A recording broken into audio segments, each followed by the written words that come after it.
Welcome to the Late Night with Chalky podcast. Fucking go. Friends and family, brothers and sisters, welcome to the Late Night with Chalky podcast. Yeah, woo! Love it. We got our friend here from HB. He's a surfer, snowboarder, and automotive off-road enthusiast. He does it all. Back in 1997, him and his partner, Jason Campbell. Yeah, they started a engineering manufacturing company on the focus of off-road suspension.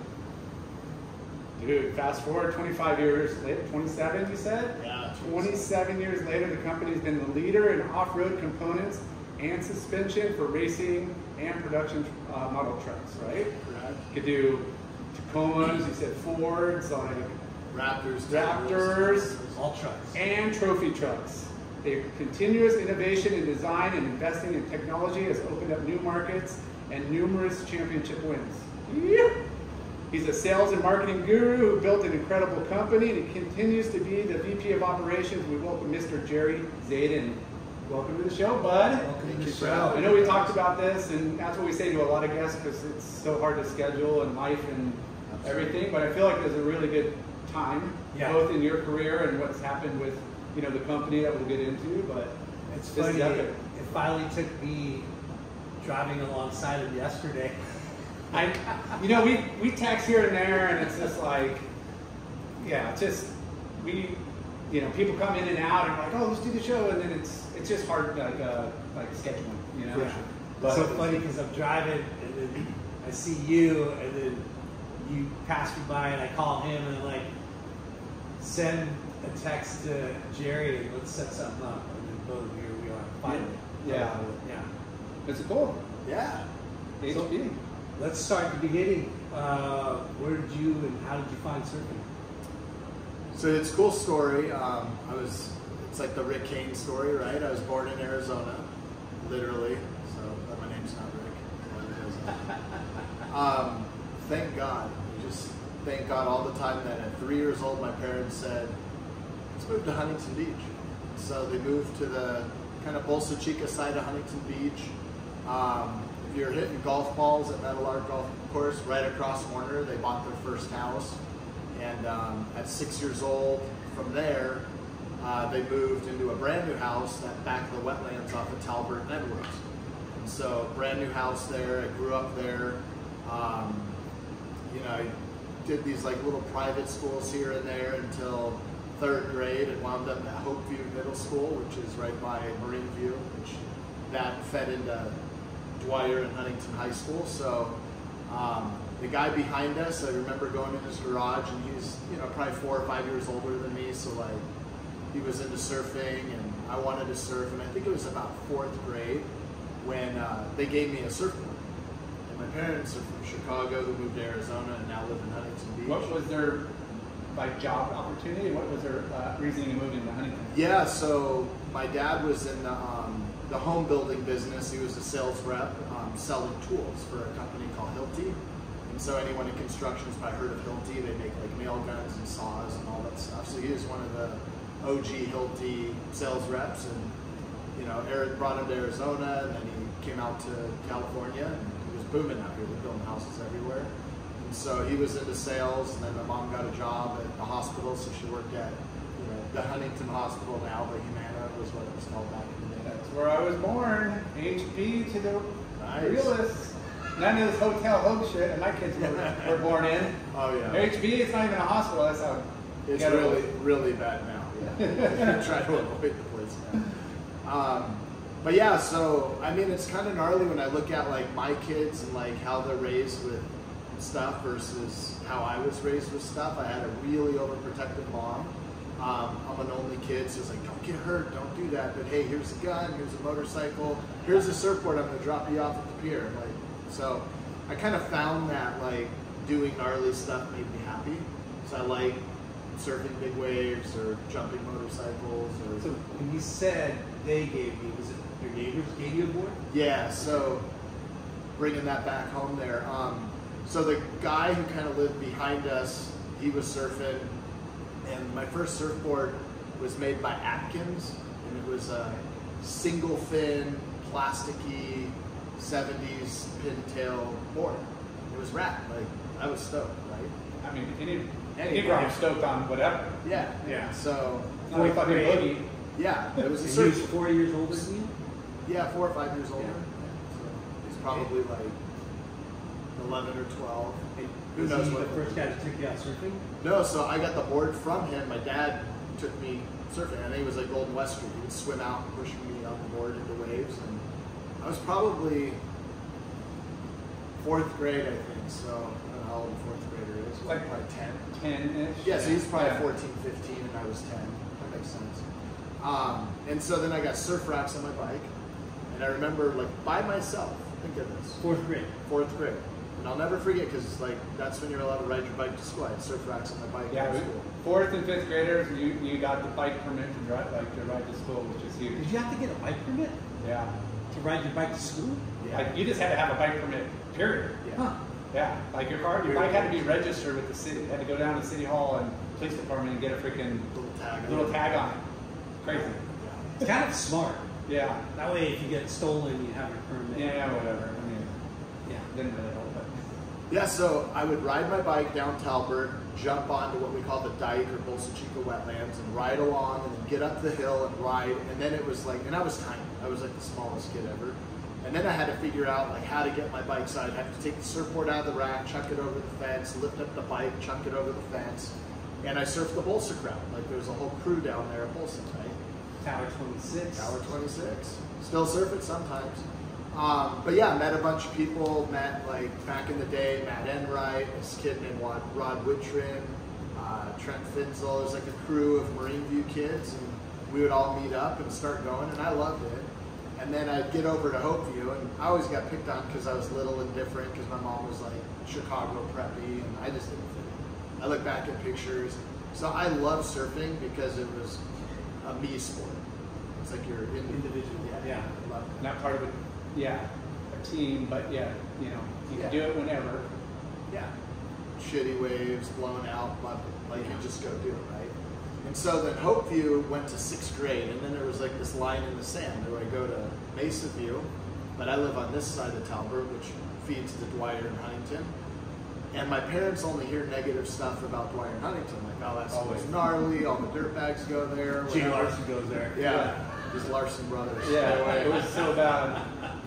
And I just remember going, I surf, and I surf. I don't give a shit about anything else. So I'm going to Dwyer. Yeah. And I'll never forget. Which like, is junior high or junior middle high. school, right? So started their 7th grade middle school. So that's a 7th, 8th Okay. grade. It So was you went to 6th, Hopeview 7th all the way to 6th grade and then went to... Yes. Okay. And So it was proper junior high. proper junior high. Okay. And Dwyer's like, I mean, when you're coming from Hopeview in the little suburb, you know, all nice houses, and you go to Dwyer, you got like, my first day of school was literally some chick was drunk and threw up in the class. Like you have that, and then you have the Huntington Harbor Ridge kids, right? Wait. All a mixture. 7th grade. 7th grade. It was a big band melting class. pot for sure, because you know downtown there's a lot of apartments and low income, and then Yeah. like you said, the harbor, you got Sea Cliff, and it's just a melting pot versus like a And this true is- suburbia like. Is this School. middle 80s? Yeah, this is, so I graduated high school in 91, so 90, so it's Yeah. 1986, Yeah. right? Right after the riots. I was there, by the way.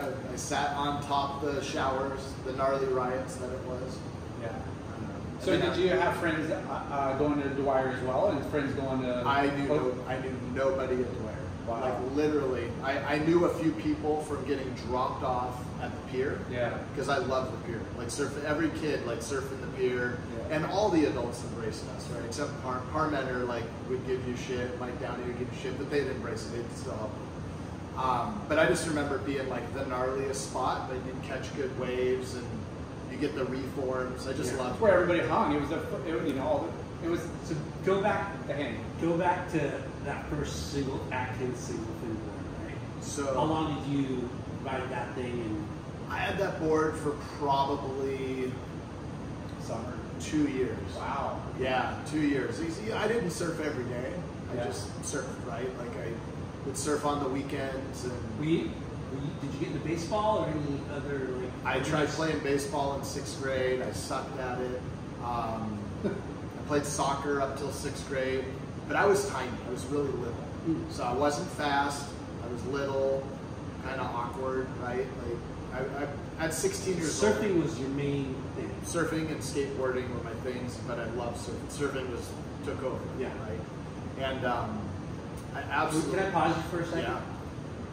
So we have a new logo that our friend James Williams did, and it's funny because we talk about how surfing takes over when you. It shapes your life, but it also like turns your life into ways that you've never imagined. I Like agree. If you're a true surfer and you find surfing, and you become a true surfer, it takes over your life. It does. So it's like a drug. I have this whole theory on surfing and why it does that. So Let's see if we get it in we came here. up with this. I love it. Not campaign, but Narcotic. tagline. Surfing is a hell of a drug. Yeah. It's a narcotic with a gnarly. And we've talked to people that are adult learners and maybe just got into it, and it's like they're so obsessed. Like they're just like, and it's rad that you see that like stoke. It doesn't matter your ability, it doesn't matter your age. Like you just, I just want to fucking do this all day, every day. Yeah. Like, that's. I have a theory, and I've said this. It's like you get runner's high because you're working out. Like it's gnarly. If you don't surf, and you get on a board and try to paddle out, or say you've surfed your whole life and you don't surf much, and you get on a board and paddle out, you get work. Yeah. But then you get the adrenaline rush catching the wave, you get the stoke catching the wave, which is this dopamine release. The best workout ever. And then you paddle back out and get smoked again. Yeah. So I think you get all these things mentally, chemically in your brain that really like make that happen. Yeah. Especially when you have a good time. Yeah. So Single you rode fin. that board for 2 years. Yep. Then And then I remember my mom taking me up and down Main Street. We walked into every surf shop and saw different brands of boards and the whole thing, right? And I wound up buying a board. It had Rip Curl logos in it. It was full fade colors and just popping of color. I was so stoked on that. yeah. And then that was like Used or new? brand new board. Like it was I don't know. Like my parents. Like chucked in or like a I forget where we got that board. It was Dan Van Zandt. I almost remember Van Zandt. Yeah, he was a good shaper. He was like from South Bay or San Diego or something. I don't know, maybe around here. It was a rad board, a little like bump, swallowtail board. And I remember having that board and then being at Dwyer. So I knew the Deffenbaugh from Chalk Valley. There's this little spot where it's now houses off of Ellis and Golden West. And I remember like Justin Fink and Mike Fink and Jeff and Barry. We'd catch snakes and ride BMX bikes. I was the kid. I had a motorcycle. I'd go back in there and meet up with them. We call it the Huntington Tar Pits. Yeah, you know, that like area. back there where it's just like weird, swampy, like. Yeah, we were playing with chemicals for sure. Yeah. Yeah. It was gnarly.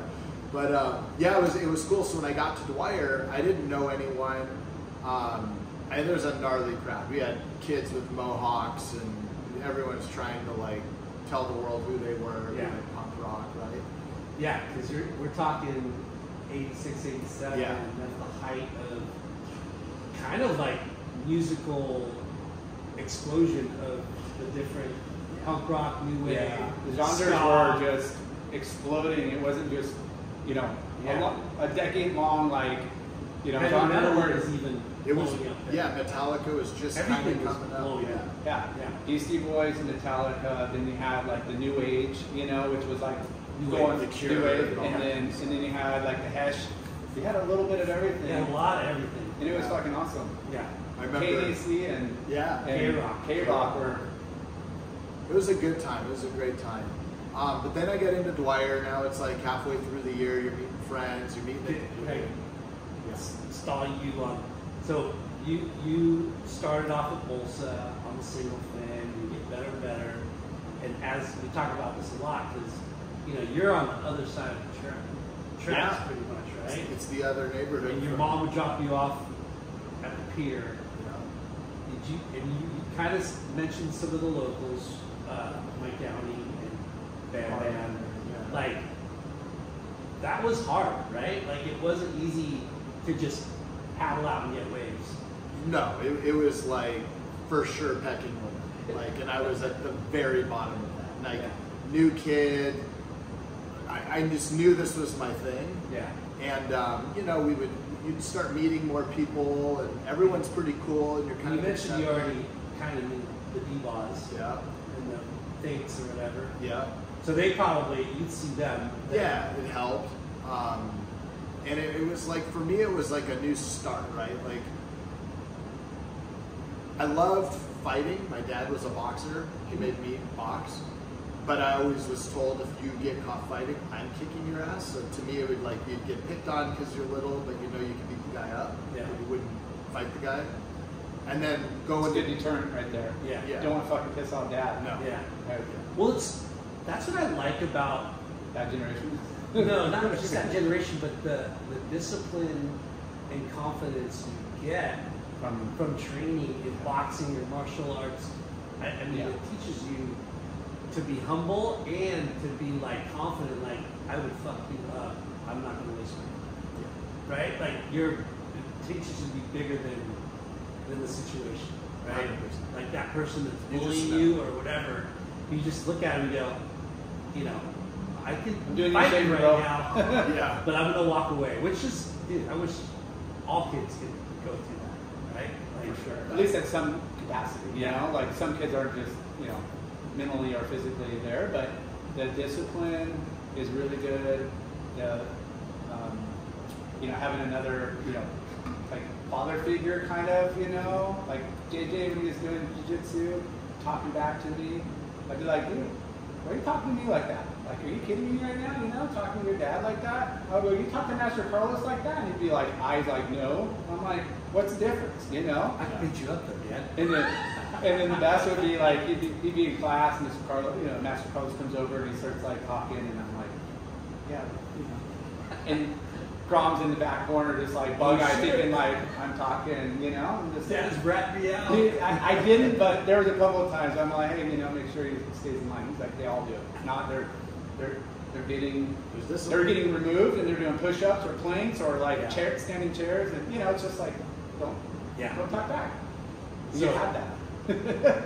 So, yeah, it's funny to talk about like the transition from your local spot, where you feel comfortable, and then moving up to the pier where it's like, whoa. You know? But I absolutely loved it. Like, I always, I don't know if it was just I knew like this was my spot. Like, I felt it, I loved it. I never really got in beef with people there. It was like, you know, you take off on a wave a certain way, and some of the older guys would, you know, give you crap for it, whatever, and then you just learn where to be and how to go. You learn really quickly, actually, right? And then you get the help from the guys. So the Mike Downeys, you know, would air hop their longboard and be super loud in the water, and Parmenter is like the regulator out there, and there's a couple other guys. But at the same time, they embrace you and push you into waves and help. So it's a great spot, and it teaches you, and then you do that to the younger kids coming up, right? Yeah, and everybody hung on the beach. Everybody's on Main Street. Like, you always talk about all the different cliques with the surf shops. But you see everybody, you know, hey, whether you're hanging at a Chuck Den or Ballaster or, you know, Carl Hay, Rob, whatever, there's a ton of shops. Absolutely. Like, everybody's still hanging out at like Tower 2 and still paddling out on our side and still hanging out. And it was a really cool, like, upbringing. Everybody's working at Wimpy's or some, you know, some place, and you're going to get, you know, food from somewhere and get the deal. Honestly, like, I don't. Can we bring back Wimpy's? The shakes. Chili cheese fries and a shake. Yeah. Was it Oreo shakes? I think They make banana, peanut butter, Oreo, like, I think that's the first time I ever heard of an Oreo shake was from you. I did chocolate, banana, peanut butter. Yeah, that was the jam. That sounds amazing. That That's still amazing now. It is. We just can't do it as much now. Yeah. But were you doing, like, was Dwyer having a little surf class, like, meetup? Yeah. So that's what I learned. So I get this board, and it's totally the wrong board. I don't know what the hell I'm doing. My dad doesn't know what he's doing. My mom certainly doesn't know what she's It's doing. the guy at the shop's like, yeah, this one's perfect for you, bro. Yeah, I just loved the color of the board. I thought it looked cool, and I liked Rip Curl at the time, so I was like, okay, this is cool. And so then I learned kind of quickly, and then got right into Chuck Den. ordered a new custom board, and Oh, wow. those guys like kind of arm around me, pulled me right in, and you know what it was probably Parmenter. It was like his spot, right? Yeah. And so I was like, okay, if I hang out there, because I had like, gosh, like Seth was there and Seth Madsen,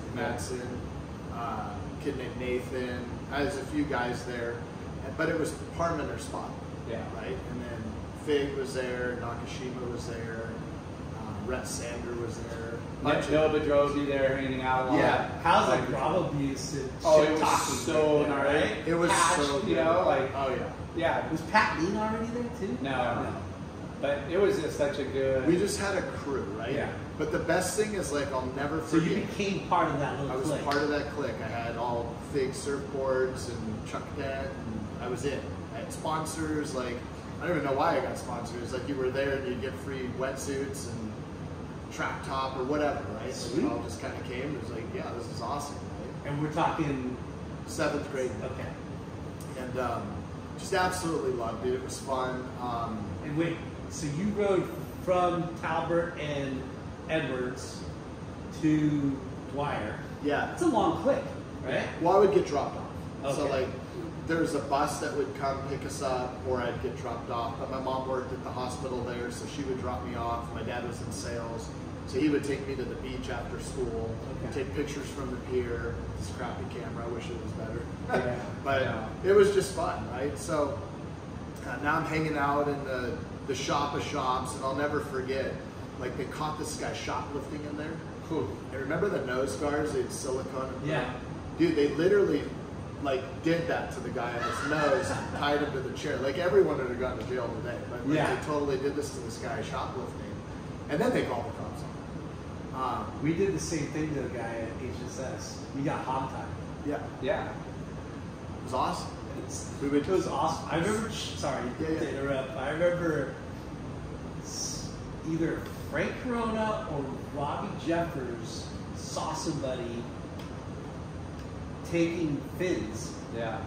boogie board fins, or swim fins. I believe both of them did. and ran out and then like chased them, and like the guy tried to like throw the fins at Frank or Robbie, but then they kind of got beat up. Yeah. Robbie is kind of gnarly back then Yeah. too. I think he was training with David Nueva. Yeah. Or like Grandpa Yeah. Nueva. And Yeah. he was kind of a little, scrappy for sure. Yeah. That's awesome. So go ahead. It was a clubhouse, right? It's a clubhouse. Chuck Dent was a We clubhouse. had boxing gloves in there. We had, quarters and super glue to do it to the sidewalk and watch people. We just had so much fun heckling, people walking by. It was just a great vibe. It was Childhood shenanigans. Yeah, and then my mom would drop me off. I'd get like $5, get dropped off there on Saturday morning. Get some China Walk fried rice. at Terry's Cafe. Yeah. That's Dude, smart. all the jams. When you're on a budget, you know how to stretch it out. Oh yeah. But you do it every single day. Every day. Yeah. It was such a fun time. Were you like progressing like with the other kids? I know the D-balls were already like mini men and ripping like they were crazy, but like most of the other guys, you're able to hang. And Surfing was always fun. I'd say I was always on the B team, right? We had Russo and Deffenbaugh and you, and we had just had a rad crew, right? And there was the A team. They just got the contest thing. I just surfed for fun, Yeah. and I loved surfing the wedge when I was young. Like we would go do the wedge, like it would get big. I loved it, right? And loved surf trips, and we would go with like Robbie Hayes' dad would take us to Rincon, and it would be freezing, and you're in like a wetsuit, you can barely move in. Just lived for finding good waves and driving the coast. So fast forward to 16 years old, and that really opened up the doors. Actually, before the 16, we used to take the bus to Lowers. Yeah. So like we would skateboard down the hill and take the bus and catch another bus and get down there. I think it took 2 hours to get there, but 2.5, depending on morning traffic, what time you left at. it was the best. We We had gotta go around, Fashion Island. Does the loop? Yeah. You're like, oh, okay. The bus would go all the way around Yeah, Fashion Island. yeah. It goes off PCH 360, turn. It goes all the way around and back out. How and then, lame. and then we would catch it at Sunset Beach. So like my friends that lived in Sunset Beach, like, Right off of Warner? but like more like up, like where Captain Jack's is. Like, Oh, shit. Yeah, so pretty much Warner and PCH. Yeah. We'd take it all the way down, and I remember like we'd get to the certain Taco Bell in Dana Point, and they had the huge fat straws, and we'd have wax, and as we're driving home, we'd be beaming wax on people's windows from the bus. I think every kid did that. Every kid. Spitballs, like if you're not doing wax, it's not really a real spitball. Just to like stick to the window. Yeah. Or the best one was like sticking to the inside of the windshield. That's like Huckleberry Finn shit right there. You know? Like, when they came out the big straws too, you're like, oh shit, man, this is, I can now go like twice as far, twice as big. You're gonna go. just mischievous little shit. Yeah. Totally. The best is like On the bus, hitting people, pedestrians, bicyclists, just other drivers. shenanigans. And how fun- Harmless, but like How fun is that, though? so fun. Oh my gosh. It's amazing. Like you just, you know, looking back at like stupid shit like that, how funny and memorable they are. Like people eating really nice, because Laguna has all the nice restaurants, and they're on the, you know, they're on the patios out in front, and people are eating just like, oh man, sorry. Field day. It's a field day. You just pretend like nothing happened. There's like 8 kids out the window. Lars always going, parting it. One beat. Hey, you know what? That's how you play. Don't get caught. That was my whole- So you never got in a contest, competitive surfing? I did, you know, being in Huntington High School, being on the surf team, you know, we would travel, you know, go down to Scripps or do whatever, enter the contest and do that stuff. And then it just wasn't, I wasn't like a real competitive person on the surfing thing, because I'm watching guys that you just know better. Just better. Yeah. And it wasn't really my thing. And then the conditions, like it seemed like every time there's a contest, the waves suck. I needed the waves to be good. 15 minutes is not a friend to anybody, whether you're good or not. Like 15 minutes, you know, back then I know they'd maybe give you 20 if you made the final, but like just work. Yeah. Until to this day, it's the same like formula and format. It's like 15 or 20 minutes. 15. Gosh. At least now it's top Two 2, waves. not top 3 or 4. Like Yeah. It helps. But still, like, you're still scrambling in those 15, 20 minutes. Yeah. Did your parents like hang at the beach? Were they outdoor, like beach goers? Or? Not really. I mean, they like the beach. That's why they moved to Huntington Beach. But Yeah. no, like my dad would like, when I was real little, he'd kind of swim out and push me in. But then I just got to the point where I'm just paddling out. Yeah. Were you into school? Were you a good student? No. Hated school. I sat in school, I would just draw waves. Like, I like photography, I like ceramics, I like math, I like wood shop. Yeah, all the cool shit. Yeah, I like all It's the gone fun to stuff. school. Most of them, a lot of them have There's been. no wood shop anymore, right? Yeah, at certain schools there still are, but you know, just like auto shop, that, you know, there's some, you know, that still have it. I don't know where. Yeah. I think El Toro High School, I think I see cars there maybe. Marina. maybe? Every high school back in the day. Oh, they have metal shop, wood Metal shop, auto shop. yeah. Yeah, like Home ec. Like, Yeah, there was Huntington shit still that has was- home ec. They still do? Yeah. Okay. Which is cool, but it's really hard to get into because it's like a really small portion of the school, and You don't have many classes for it. yeah, so it fills up quick. But you know, like all of those, yeah, they need to. I mean, we can go down the school rabbit hole. I'm not a big fan of the traditional, you know, school system. But hey, congrats, you know, on the drama graduating. Yeah, good. Yeah. My son just graduated college from Vanguard and got his business degree. Yeah. Yeah, In 4 years?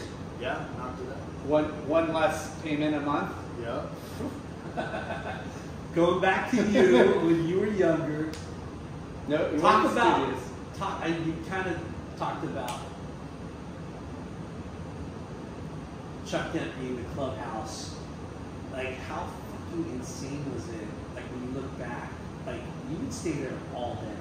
You would surf, run back to the shop. You would surf, run back to the Yeah, shop. it was like a hub. Like we could leave our stuff there. We had a hose to rinse off in. And you know, when we were kids, magazines were like, Everything. you know, like you would look through them from cover to cover, and then, you know, 10 minutes later, you would look Adam cover to cover again. Yeah. And then a week later, you would do the same thing. Same magazine. And then videos, surf videos, were such a huge. When those first came out, like the VHS, and you know, you're exposed to Social Distortion, all these good bands through these videos, and we honestly, you know, the Momentum generation. But even before that, like before that, there was Aki against Curran. Yeah, the Billabong movies were Surf in the Summer, Wave Warriors. The best. Tom Curran watching that guy. Searching for Tom Curran. Yeah. Green Iguana. Green Iguana. Yeah. Like all those with that, like you said, that kind of punk rock, like TSOL style. Yes. Like But the one that you're saying, Aki Curran at Bells. Bells. Yeah. Is Billabong Surf in the Summer. Yes. Slow But mo. even before that, too, was Blazing Boards. Beyond Blazing Boards. It was, we've been talking to Chewy Reyna, who was like, I think he had the opening to Beyond Blazing Boards, or a memorable part where it's the Untouchables Wild Child song, and it's him, you know, surfing to that song. You're just like, we need to get that on, post it. Yeah. I mean, a lot. I mean, we used to. I'd hear a song and I could replay the whole like surfing part. 100%. You know, like that's how much we watched. You know, surfing and how cool it was. It's such a bummer because like when we, you know, growing up as kids, there's so much shit that kept us outside. All day long. Right? Out of the house and off. Like, these didn't exist. No. And we didn't, I mean, it sucks because I wish these didn't exist. Right? In a way, it's good. It's good and bad for sure. Yeah. It's more bad than good. I mean, but when we were kids, like, I don't know if this would have taken us away from what we were doing because magazines meant so much and, you know, videos and surfing and like the interaction of, I don't know, your friends right. was way more like. We had to have more, you know, physical, like. more thought going into things. Yeah. And imagination. A lot of tough love, a lot of, again, kind of drama abuse, you know, and stuff that maybe wasn't totally appropriate and okay most of the time, but at the end of the day, it helped shape you, for sure, and helped you kind of, again, like, you had the elders, and then you had your parents, you had all these layers of people. You're one grade ahead of me, you've got seniority. If you're 2 grade, you know, like there was that pecking order. Yeah. In the water, at the surf shop, in school, everywhere, and you were always like kind of, you knew your place. Yeah. You know? And But it was so much fun. Yeah. And like I said, I can't stress the fact, because kids don't understand what magazines meant to us. Right? I was just what these surf movies used to mean, you know. Like you would fucking watch it over and over and over. You'd wear it out. I remember my TSOL tape in my pull-out tape deck in my truck wore out. Yeah. An Agent Orange, like wore out. Yeah. Like you played it so much and, you know, flipped back the other way on that thing and kind of, like it just stretched and wore out. Yeah. So what kind of music were you into? I loved punk. And I think it was, we were at, I forget whose house. Did you dress the part too, or? No, I wore like, I got sponsored by Hot Buttered, and I remember wearing like Hot Buttered sweats. It's this Australian brand. They're big on sweats. I remember Hot Buttered, yeah. Yeah, so I wore surf clothes, right? And then the Billabong guys were like, you can't wear that. So then they started hooking me up with clothes, which is cool. I just wore surf clothes, like, and then I got into skateboarding, and there's a little bit of like I was the surf kid wearing Vision streetwear shoes. Vision was so big. Like so big. Vision? Yeah. Oh yeah. Vision streetwear shoes were shit. We wore the Air Jordans. I wear them now, not because I loved them when I was younger, so I wear them. Yeah. It's like we skated. Such an iconic. That's what Vision streetwear's copy was, the Air Jordan. If you think about it, right? They had that extra 2 layers of leather, and you could burn your toes off like you would in Vans real quick. Right? Yeah. Vans is And Vision just was goes from like Orange Costa Mesa. Yeah. right? Yeah. Our buddy, I think his first job in the industry was designing for Vision. Yeah. That's awesome. Huge. Did you guys, you know, do family trips like on surf destinations? Were you like talking to the parents like, I'm in the surf? Yeah, we got to Hawaii when they said Hawaii. Like they would always go on trip. My parents travel everywhere. They'd go, what do you think of Hawaii? Yes, Hawaii. in Waikiki, but I'll never forget, like, you could rent surfboards there, and they had a good south swell, and it was like, dude, I'm like tiny, but it was like overhead.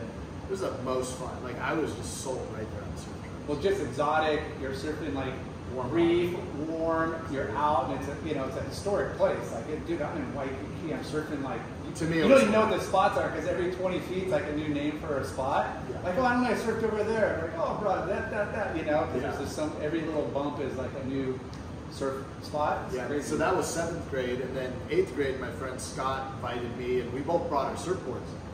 And I was like, oh, the waves are so good here. You're gonna love it. We get this flat. Where? In Waikiki. Oh, like, we just brought our boys, stayed in that area. And that was like 8th grade summer, or 7th grade going into 8th grade. But I was like, oh, like, you didn't understand how swells work. Yeah. You're just like, yeah, dude, the waves are pumping here. You're gonna love it, right? It's always like right this. there. I was here last year. And it was flat. It was so flat. But then the swell kind of came in the last couple of days, and we just had a blast. And we rented scooters, and we told them we were like 17, and we weren't. So we got on scooters, sitting on our surfboards on the seat, and we got down where the waves were better. It was a blast. I got a fake ID in Waikiki at the International Marketplace. It's some shady like place because they were like trying to sell them, slinging them on the street. Like, hey, fake ID. Yeah. I just forget my name, but it's from Arizona. For what? For what age? Probably 18. Yeah, probably 18. The beer groms, so maybe it's 18. Yeah. And what does that get you though? I don't even know. It just sounded cool. Right? Because I remember that was a thing. Like, I'm gonna get a fake ID. Yeah. Unless you're like closer to 21. You know what I mean? Like, I just took my but I know you were like in junior high or whatever, trying to get. What is this gonna get me? I had John Baker. In a titty bar? Oh shit! I was like 19 and he was 21 or 22. Like John Baker all crashed. Is that what we call him? Oh my gosh! I have some dirty stories about that guy. Well, it's another podcast. You're like, all crash. I just remember walking up and the guys at the door. You know everyone at the door downtown. Right? You're like, get it. I didn't see you. Just don't make a scene. So what was your first job? So, 16 years old, my parents bought me a little Toyota truck. And my first job was on Slater, kind of where my shop is now. It was called Desi Accessories. I don't know if you guys know Primo Desiderio. He was a pro skateboarder, like freestyle skater. I think so, yeah. But his brother, we just called him Desi, but he owned a window tint sunroof company. Oh yeah, Desi. I know Desi. Yeah, he's rad. I didn't know his brother was the pro skater. Yeah, he's a pro freestyle skater. He did like at SeaWorld, he'd be the guy doing the thing. He really did freestyle. And Desi's like, I'm like, hey, are you hiring? And he's like, no. And I'm like, I'll literally sweep the floor, whatever. I don't care. I don't even need to make money. Were you getting pressured from parents to get a job, or you just wanted your own money and your own thing? My parents gave me allowance, and I mean, how I turned out good, I have no idea. They're always out of town on vacation. Here's some money. Just if you get in trouble, Dad's kicking your ass. I think that's what did it. But, Dad's kicking your ass. Yeah, my parents did well. Like they didn't have a lot when I was younger, but then as I'm like now, I'm probably about high school age. My mom's now working. My dad's got raises and they own their house. So I was taken care of. But I just liked making money. But more important, I just liked working. Yeah, I loved it.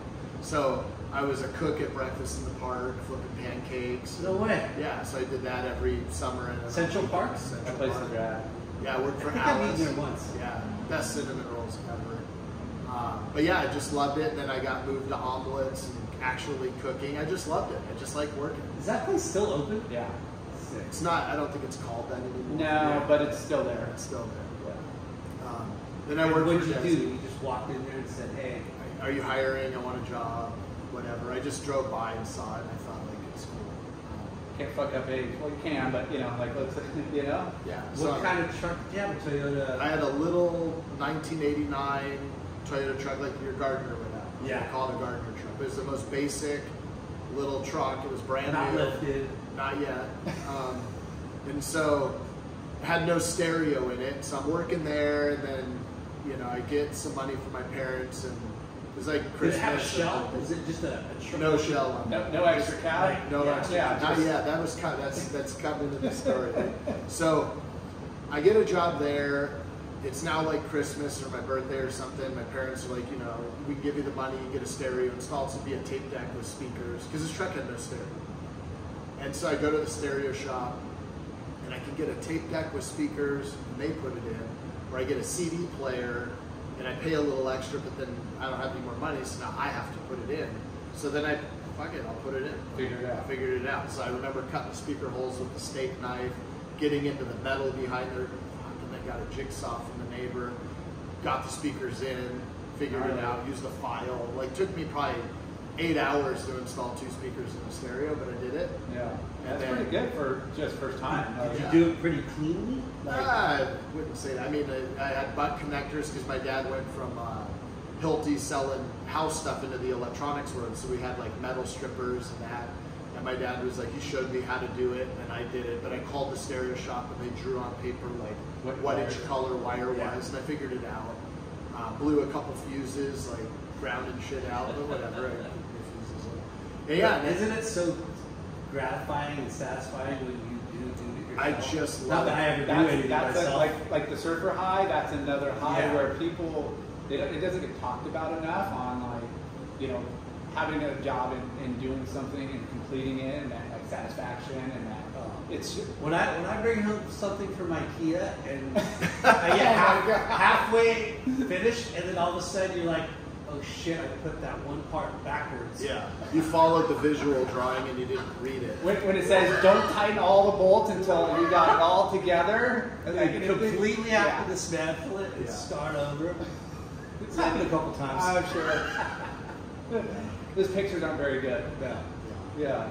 But no, that's awesome that you know, that was your first mechanical, like, kind of project on your car. Yeah, it was cool. And then my friend's older brother built a speaker box behind his Toyota seat, so then I had to go save up and buy an amp and add a subwoofer. Then it like didn't have enough room because I'd have to push the seat up, so then I had a job. So I just sold that truck and financed my first truck. I think I was 18, senior in high school. It was like $200 a month, and I took the cash and invested some cash and then bought better tools and some more stereo gear.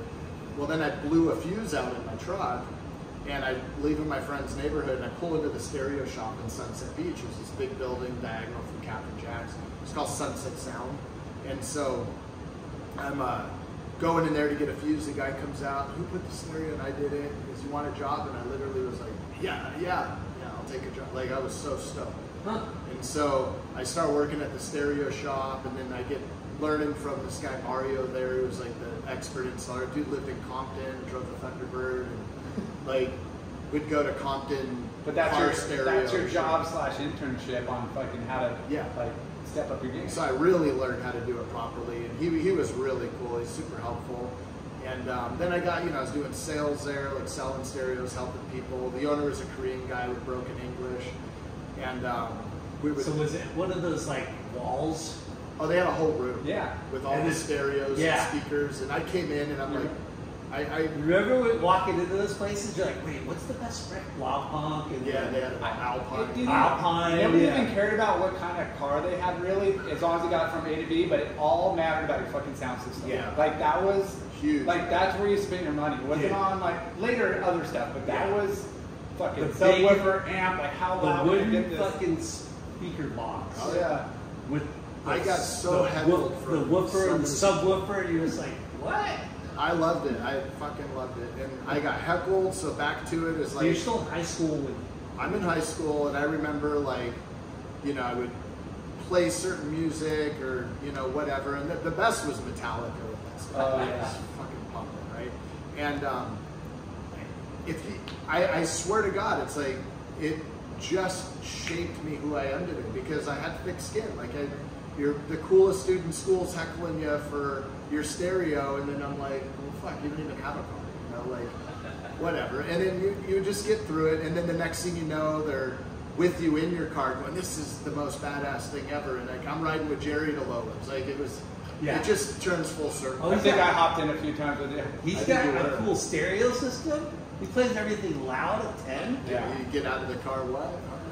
Well, I was lucky to have an older brother that drove me once he was 16, but I got into high school when he was already graduated, you know, so there's a gap. So now I'm like, you know, fuck, I gotta ride my bike again, you know, and then this guy's like, dude, I'll pick you up, Yeah. you know, I'll pick you up on the way to surf class.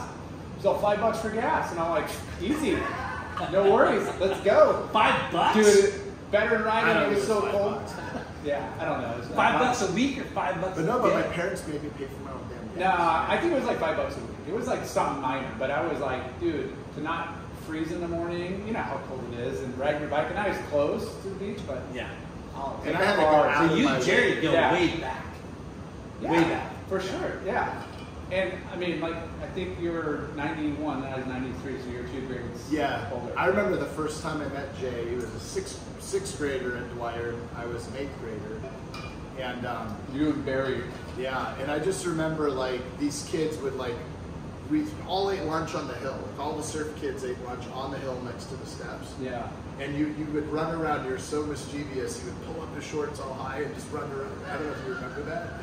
I was so small. Yeah. The surf brands were 28 only. They didn't make kids clothes, but I'd have my mom like Cinch him up. like stitch it in, and they were still way too big.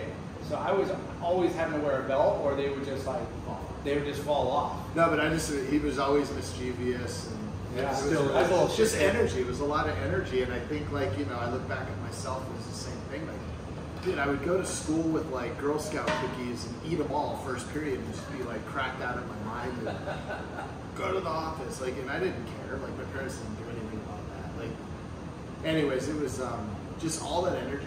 And so I think like surfing was like that was such a release of energy for us kids, right? And they were the fucking cool kids at school. They were. You know, like, you know, there's all the little cliques and stuff, and you kind of stuck with your own, and Yeah. fucking surfers were a little ratty fucking bunch of. We just didn't Like, care. eclectic Hair would be kids. messy. Didn't give a shit. You know, Yeah. you just do. Still have sunscreen on your face. Oh, Yeah. If we even wore it. We had Cinco rubbers and we I mean, paint our faces like crap. I would have it pinned down to like a minute. Like if I Yeah. left my house, if I got out of the water, like, you know, like you're just time management. Like, okay, I could get one more, and then I'm gonna have to hustle. And you know, you would always strategize on, you know, how to get to school on time. Maximize your Okay, session. okay. Do I have food at home? Can I whip a bowl of cereal, or do I have to get the brain shop? I'm like, you're just. No, it was a thing. I remember like you just like sneak right into classes. That buzzer was buzzing. And you like be there. I, you know, my sinuses. I'd be in second period, and my nose would just be pouring fucking water out. Can I get another piece of paper? Yeah. But think of that. Like how many people got like middle school and high school surf classes? Dude. You guys are fucking spoiled. It was radical. Yeah. And then I would plan it. Like I got smart sophomore year, where I think I did ceramics second period because we started second period, and so I would do ceramics second period. So you surf longer, you just ditch it. Yeah. You show up halfway through the class, the teacher would see it, and you'd be like, "Oh, I was here the whole time." Yeah. I was checking the kiln, man. checking out my stuff, my pottery. I mean, what a great class. We had So- some awesome. So, high school. Working at the radio Yeah, doing stereos. installation. And what kind of took a turn was like meeting Sean Jensen. He was shaping surfboards in a garage off of Palm, right across from Dwight. And he's a little bit older than you guys? He's older. He's probably 87, 88 year if he graduated. Yeah. And I remember like, dude, I want to shape a surfboard. And I remember going to Tim Pony back in the day, and he'd shape you a board, and Jerry would color it. You know, so you're always around it, and all your shapers would shape boards. But then when you watch someone you like is your friend doing it, Yeah. you're like, oh, Yeah. and he taught me. Like he let me. I've shaped one of my first surfboards. I shaped. The thing was a disaster, but I actually have a cool picture on it. But yeah, I like shaped it, colored it. Knock let me glass it. He taught me how to glass. Wow. So that was cool. And so I was like, cool. I want to do this. So I bought a welding machine and a chop saw to make the racks to shape the surfboard. And then as I'm shaping boards and I'm hanging out at the factories, we wound up at the surfboard factory, and I was working for Poi Dog, so Jerry was dude was like 1,000 boards back then. Like Jeremy Castile was running his office.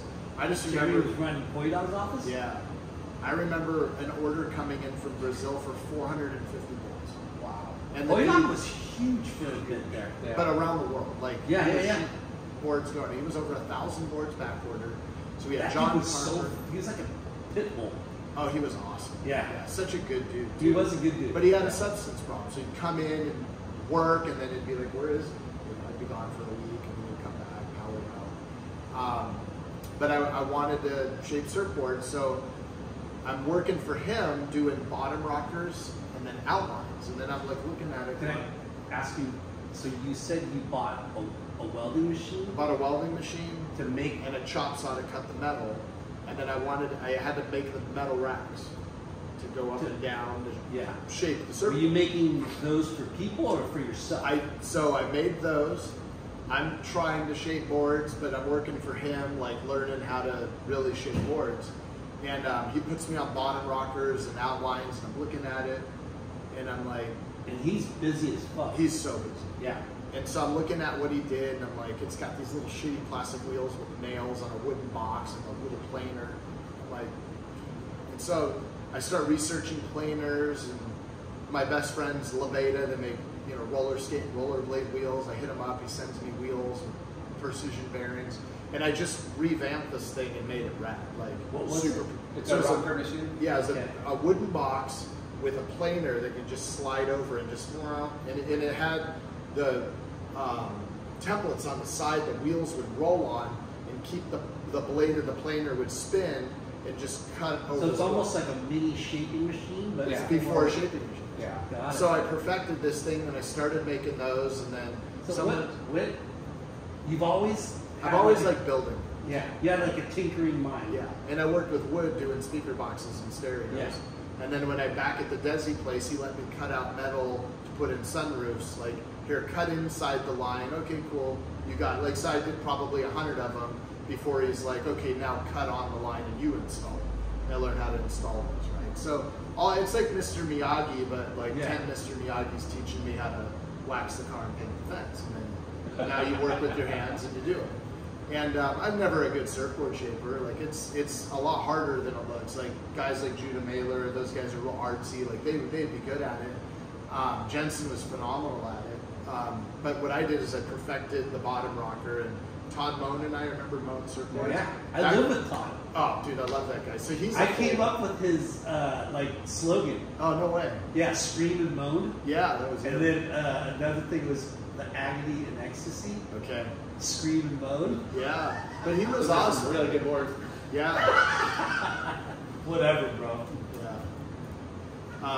That guy was funny. But he was an off-road guy. Yeah, that's right. So him and I like. Oh fully yeah, that's clicked. right. He worked for a racing. Yes. So him and I fully clicked on that, and I had a truck, and I was starting to build bumpers on it, and people would be like, "Oh, who built the bumper? I did that. Oh, how much?"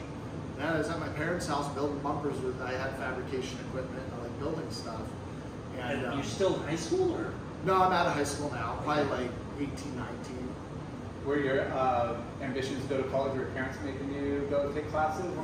My mom always told me, she's like, you're going to own your own business and be successful one day. And so it's one of those, like, that's all I ever heard, and it happened. No pressure. Yeah. No Isn't that pressure, awesome? though, but she just always super positive. You met my parents, like, always super positive, like, oh, you'll do anything, you can do it. You could be a judge one day, but yeah, you got to go to school with that. Like, they never did that part. Yeah. But the power of positivity. Yeah, positive affirmation. And if it's like continuous and almost subconscious, where you don't even hear them saying it anymore because you believe it, it's already there. Yeah. You just internalize it, and then bam, one day it happens. You're just like, oh shit, my mom told me this was happening. Yeah. And here it is. If you visualize enough and you make it come true. I'm still trying to visualize. The biggest thing is they just supported whatever. Lenny, wake up! Yeah. Yeah. So you started making bumpers. So I'm starting to fabricate bumpers on my truck and install the What are these suspension. bumpers? Just like you see a truck with lights and a metal bumper, like just building stuff. Like off-road stuff? Yeah. Okay. Off-road stuff. Buying the parts, installing them. I went to Orange Coast College and went to the welding class, the machining class, the blueprint reading and writing so you could draw it. I just really enjoyed it.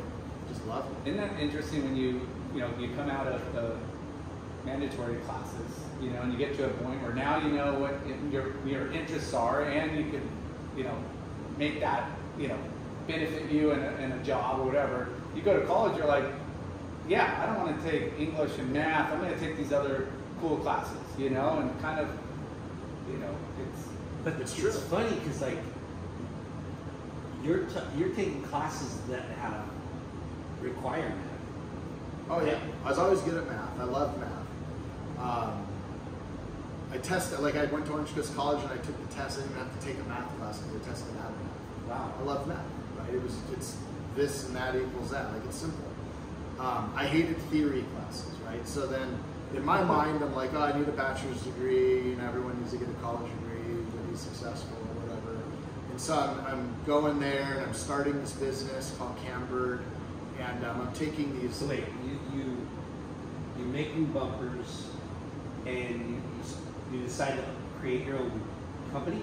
Well, so I'm making bumpers. People are hitting me up. How much for a bumper? How much to install suspension on my truck? Whatever. And I'm doing it in my parents' driveway.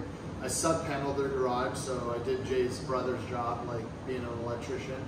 My dad's like, "What are you doing?" I'm like, "Oh, I'm adding more power over here." And I bent the conduit up and down, and ran the big wires and hooked it all up. It was easy. It was just 3 wires. You can't really fuck it up, right? And I guess you lost me. Hey, my light bulb. Can you come check out my light bulb? This guy over here. Right or left? Yeah. And so I started like just welding and fabricating in their garage. The surfboard thing was cool. It was good money, and I was doing Hoy Dog, John Carper, Spider, doing all the bottom rockers. And then one day I was just over it because I was doing the bumpers and I was loving the truck stuff. So I actually sold my last rocker machine to Vartanian. He still says he has it upstairs somewhere. I'd like to just take a picture of it one day.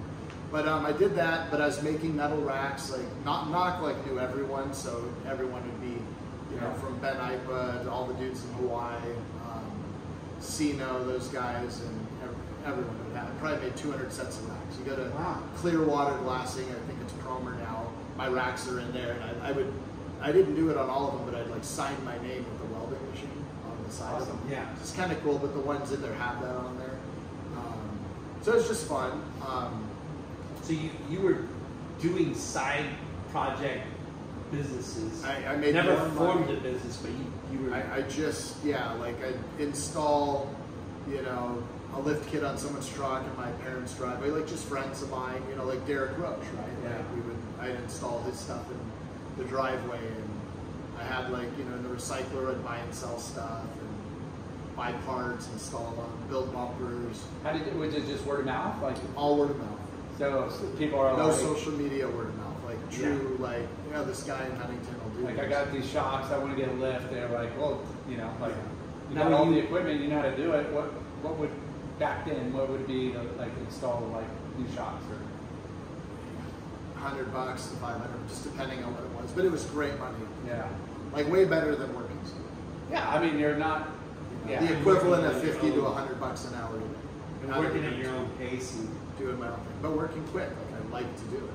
Yeah, I could hustle. I could get 2 or 3 of these done in a day versus like sitting at a place all day. Yeah. So it's off-road stuff.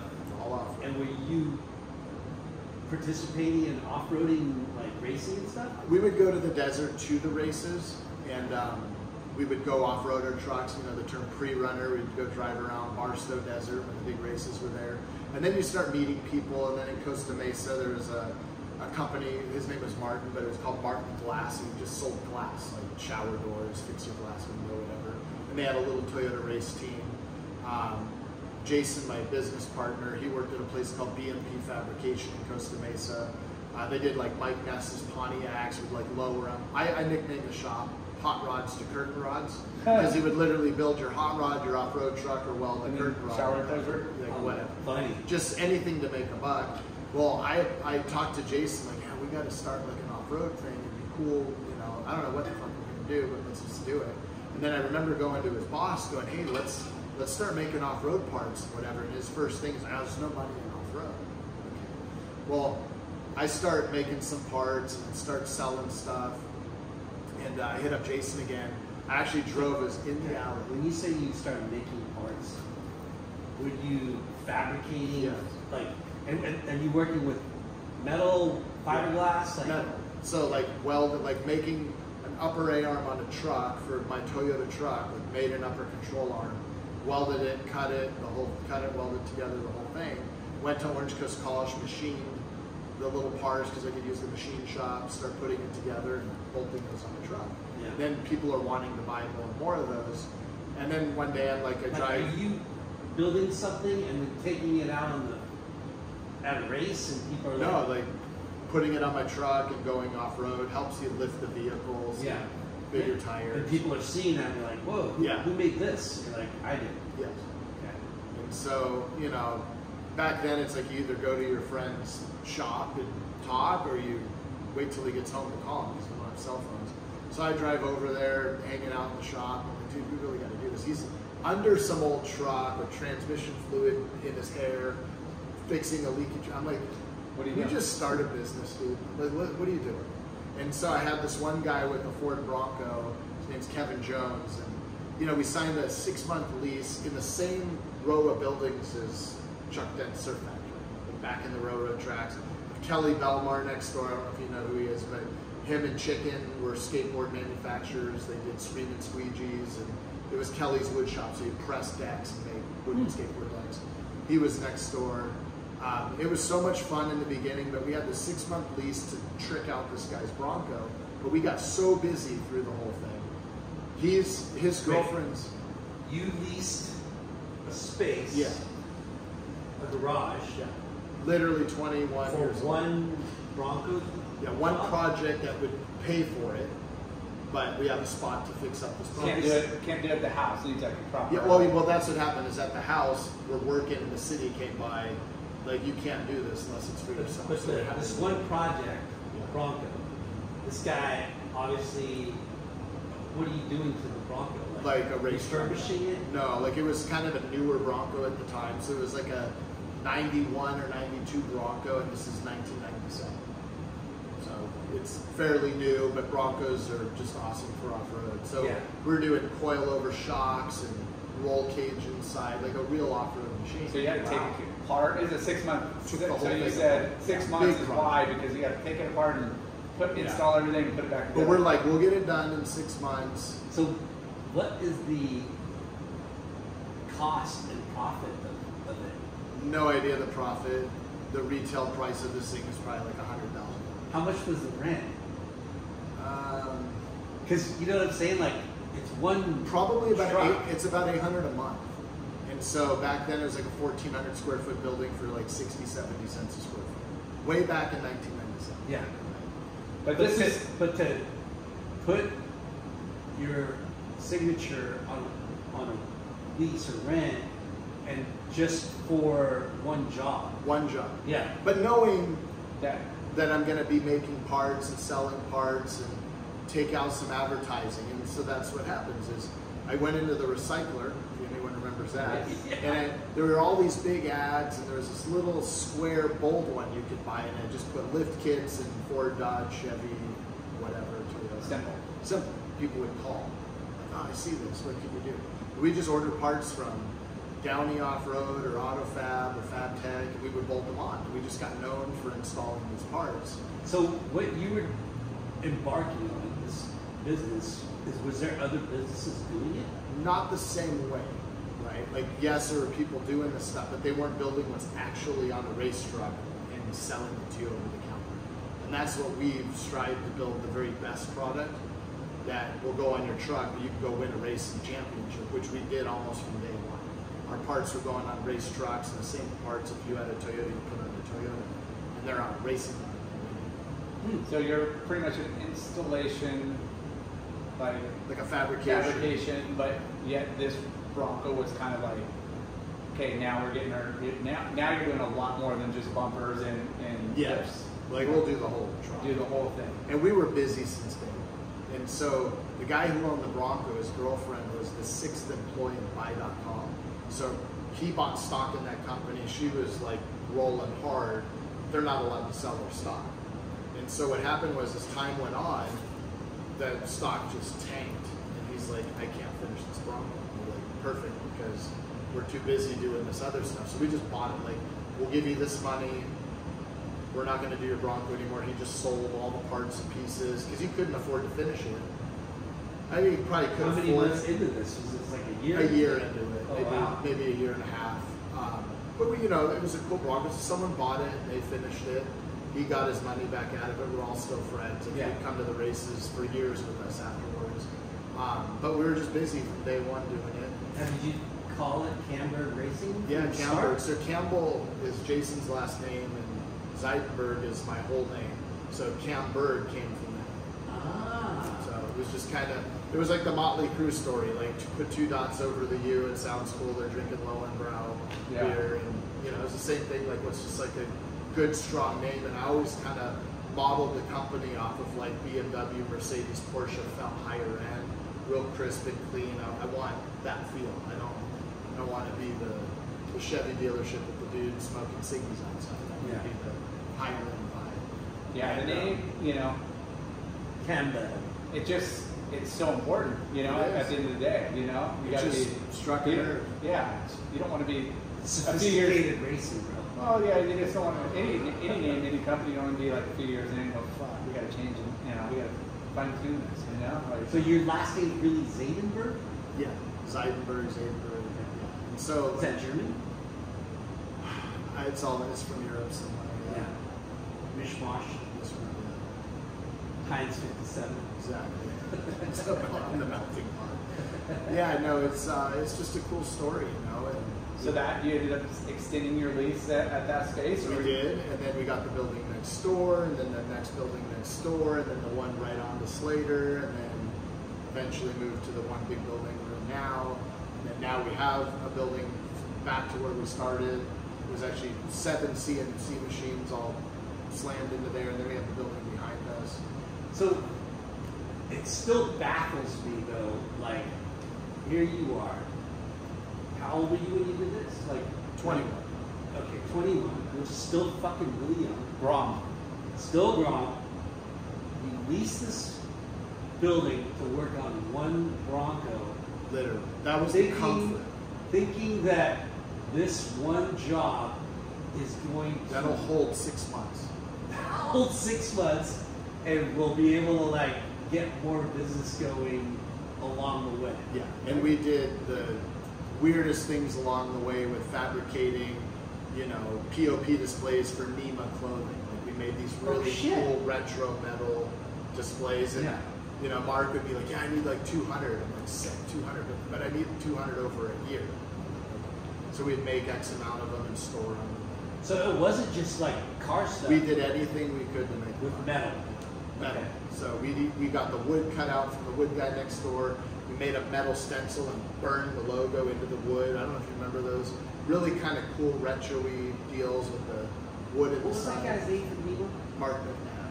And he was an Oakley guy, He right? was an Oakley. Yeah. So him and Eric Wolfong and the guys. Yeah. You remember Nema? Yeah. Yeah. What they was- did an ad in Sugar Shack. Yeah, I remember that. But Mark was rad. Like I still talk to him. Last time I bumped into him work-wise, he was at Mershon 3D, and I was at the CPS show.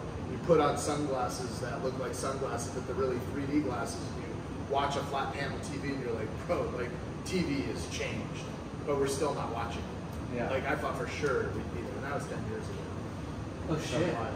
That was 10 years yeah, ago? they like literally you'd put on like glasses like Wayfarers, like they look cool. Mershon owns like every sunglass, Yeah. right? So you put these things on and you're like watching, like you're like in the car going through the Africa savannah and the lions walk in front of you and you're like trying to touch them. Yeah. Like, it was insane. I'm like, oh, dude, like the world is changing tomorrow, and it never came because I think it's so expensive to film 3D and process it. And you get the trip like wearing them and then taking them off. And But it wasn't like the movie theater. It was like clear. You're like, it was really weird. Yeah, you put them on and you simple. can talk right now. Yeah. You wear them outside as sunglasses, but then you go watch the TV inside. So it was really cool. I just So going back to Camburg Racing, yeah. it's you lease it, you build this Bronco, this guy loses, he can't afford it, like, and you just advertise in Recycler, and that was it. Yeah, Recycler. But then we started going out to the races and setting up with the little Easy Up 10. Yeah. Here's our products, and we just branded our name. Branding is the key to all of this. You just get that name out there. You make high quality parts. You get people winning on the parts. It just the rest blossomed. So you were building pretty much for kind of production cars at first, like just your Toyota, your Bronco, your Ford, whatever. Aftermarket. And Yes. aftermarket. And then, you know, at what point did you, like, people start racing with your parts? Day one. Yeah. We had people running our parts, winning races. Then we built our own race stuff. So we started in '97, and then in '99 we, bought this buggy that we tricked out and raced that, and then quickly graduated to building a truck that we raced in like later in '99. So in the beginning, right? Uh-huh. It's all customization, right? And then did you like start going, okay, there's thousands of this type of car that would want this type. We'd never thought about the numbers. Never. We just did what was busy in front of us. But did you start mass producing or kind of producing? We were doing Toyota trucks and then the Ford Rangers and F-150s. Like, we weren't really Ford people, right? Like, we had the Toyotas were kind of a cool truck, but in off-road, Fords had this suspension, which was an I-beam suspension. So they had these big, long arms. They weren't really good on the street, but they were awesome off-road. And that just really took off. So we were making a lot of really expensive custom parts and putting coil-over shocks on things when people weren't really doing that. But in '97, when we started, the older Toyota truck that we were building parts for was already replaced in '95 by the Tacoma. And it had a strut suspension, and no one really built parts for that. And we started building parts for that. And that's what really took off because no one was building stuff. That's what I was getting to, where you saw a niche, you saw an opportunity. We just did it because someone came in and said, hey, I want this custom. So we did long travel, made the suspension wider, and put on fiberglass fenders, which that guy was right across Slater from us building the fenders. And we were really like created this whole new market of long travel suspension, and that's like what a Ford Raptor is today. You buy it. But we were building these trucks before anyone was really building them. There are a couple guys like FabTech would do it, but they're more into the lift kits. And then you had this company, AutoFab, and they were doing the I-beam suspension, but not like going wider and more shocks or bigger shocks. Yeah. They kind of did it more old school. is that the reason why I was bringing that up? Because I was thinking, okay, it's one thing for people to come to you for one-off, like, hey, I want you to do this to my car, right? But then when you see it, a pattern of like, oh shit, there's more people that are We need to make a product we can ship to people. right. Like you need to create a catalog of things that you can 100%. right? Because it reminds me of Vance, right? Yeah, that's my friend's son. Duran used to work for us. Oh, no way. Yeah, we taught him how to weld. Yeah, awesome. What a fucking small world. He's awesome. But him, like he went. He's an entrepreneur. He's an entrepreneur. His dad owns Blue Sea Communications, a huge marketing agency. Is that what? The kids got great parents. Yeah. Went to Edison High School. Yeah. And he's a hustler. Like, and he's very he's sharp. What reminded me is because he would just sell stuff, right? Yeah. He would like Build it. put together packages. Yeah. that were The bike kit. well, the bike kit, but then for the vans, like Yeah. But his dad literally goes like, Duran has modeled himself after what you guys did. Yeah. so It's funny. like what they're doing. And I'm so stoked he's doing it. Like, he worked for us, he'd be back there deburring parts, welding, learning it. And he was young, he was like in high school, right? And then he worked over at Roland Sands for a little bit, cutting his teeth into the motorcycles. And he's just very passionate. And he knows exactly what he wants to do. And honestly, when I look at him, I see a lot of similarities. He's like not going to listen to the noise. He's just going straight ahead, doing his thing. Love it. And that's the thing about what you guys have achieved, like with you, right? like I was saying, one-offs, and then you see the market. Okay, there's going to be a need for multiples of this thing that we just made. This is the first one we made.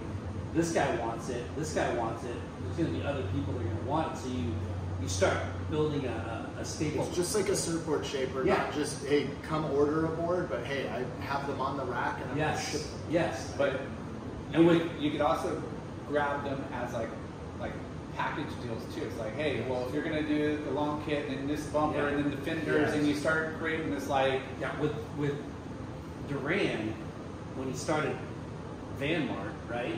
It was just the website just selling stuff, but then everyone started hitting him up for installation. Yes, and now he's building out like killer spot. Right? And that's, it's kind of like you said, it's a kind of mirrored, program you guys went through of, hey, we know how to build, we know how to fabricate. And he was in the right place at the right time because people are dropping $300K on a van like nothing. It is wild.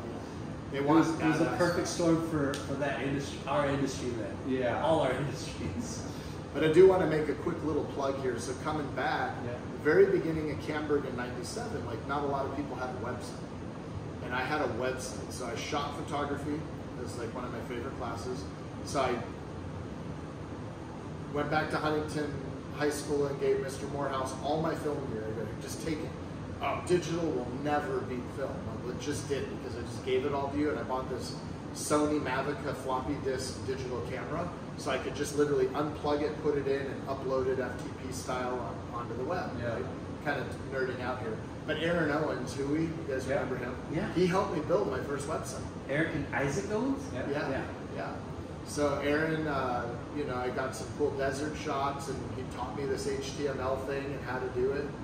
He was a smart computer guy, and my first website, and if it wasn't for that website, and me being kind of techie because my dad is, getting on message boards and like racedesert.com, the biggest racing website for off-road. The guy's Klaus, his name's Klaus Rush from Germany, lives here in Huntington Beach. We're like chatting, he goes, I live in Huntington Beach. No way, dude, come by the shop. We became friends ever since. And so he was extremeoffroad.com and turned that into racedesert.com, which is the spot, like all desert racing kind of hubs off that website. And if it wasn't for these message boards and being able to network and explain, hey, this is the parts we're making, where all the other guys weren't on the websites and they weren't like hustling in the forums, call it, right?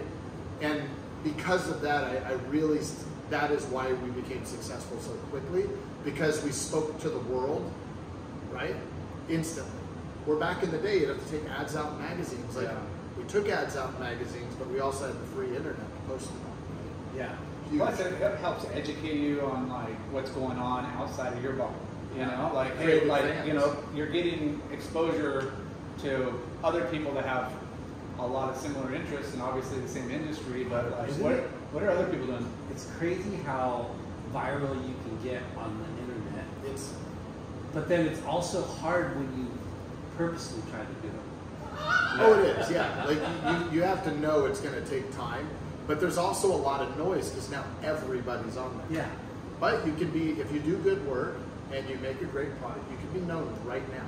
Things like sunglasses are hard, right? Because like everyone goes somewhere to make their glasses, but if you're the manufacturer, you did something special, everyone's going to know about it. Yeah. When was your guys' like first like race? You said you built that buggy. Yeah, so we bought a buggy and modified it. Jason and I, like we both always shared driving, racing, and loved it. And our whole goal was like we need to do the Baja 1000. Like this was it. Because that's marketing. I mean, it's just huge. I just wanted to do gnarly stuff. Like I had no idea how we were going to do it, but we were going to do it. But you know, it's awesome because that's your passion and that's what you want to do. But you're also building parts, and there's so many people that just build parts because they're like businessmen and they're like, hey, we see a niche. You guys are like living it, eating it, doing it, and it's got to help like legitimize 100%. too. Like these guys, you know, they're putting out killer product, but they're in a fucking racing bug. You know, there's companies out there that just, hey, we'll just fabricate, and maybe I'll come and watch and have some beers from the sidelines. You know, there's people out there like that. You know? We literally, like, we could win a race, and our fans could come in and buy a hat, a t-shirt, suspension for their truck, just come in and get a picture with the truck. They can come to the shop. And none of the other race teams offer it. So like secretive or just kind of like, Yeah.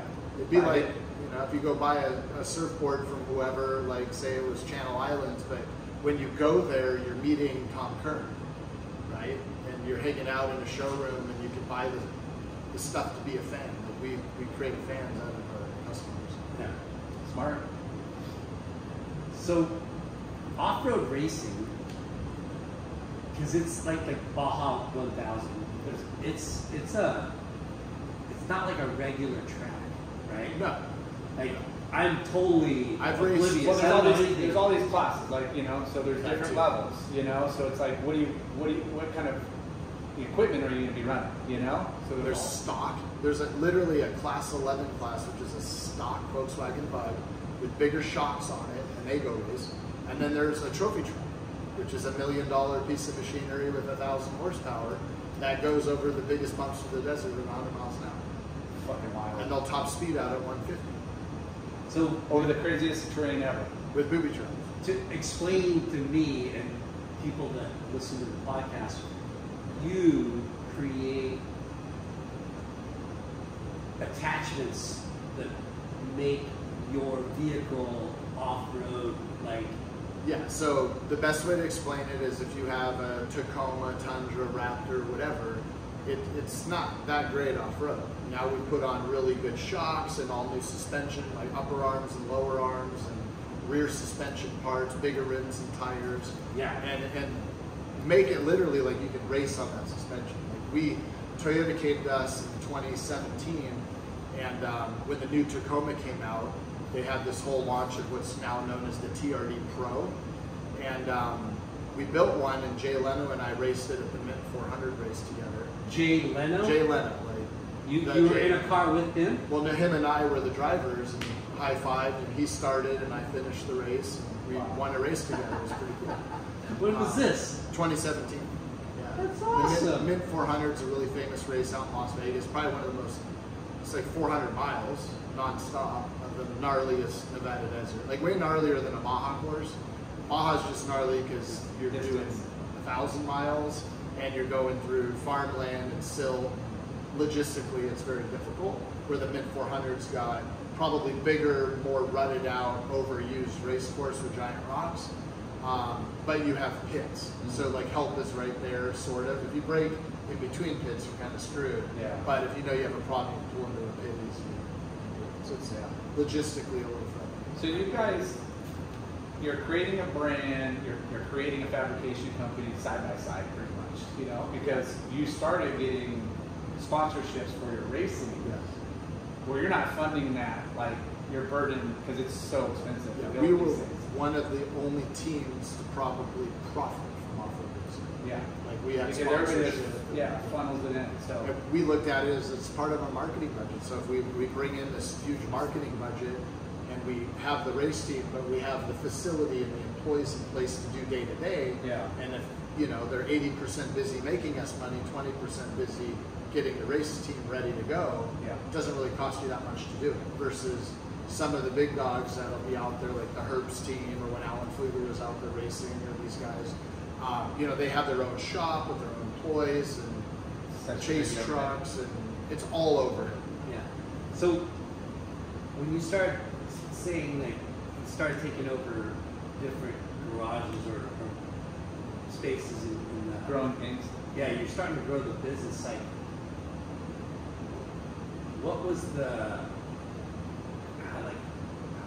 the cause of the growth? Like everyone wanted. We were very conservative. I've always been a saver, so I was always saving and just kind of doing it at the right time.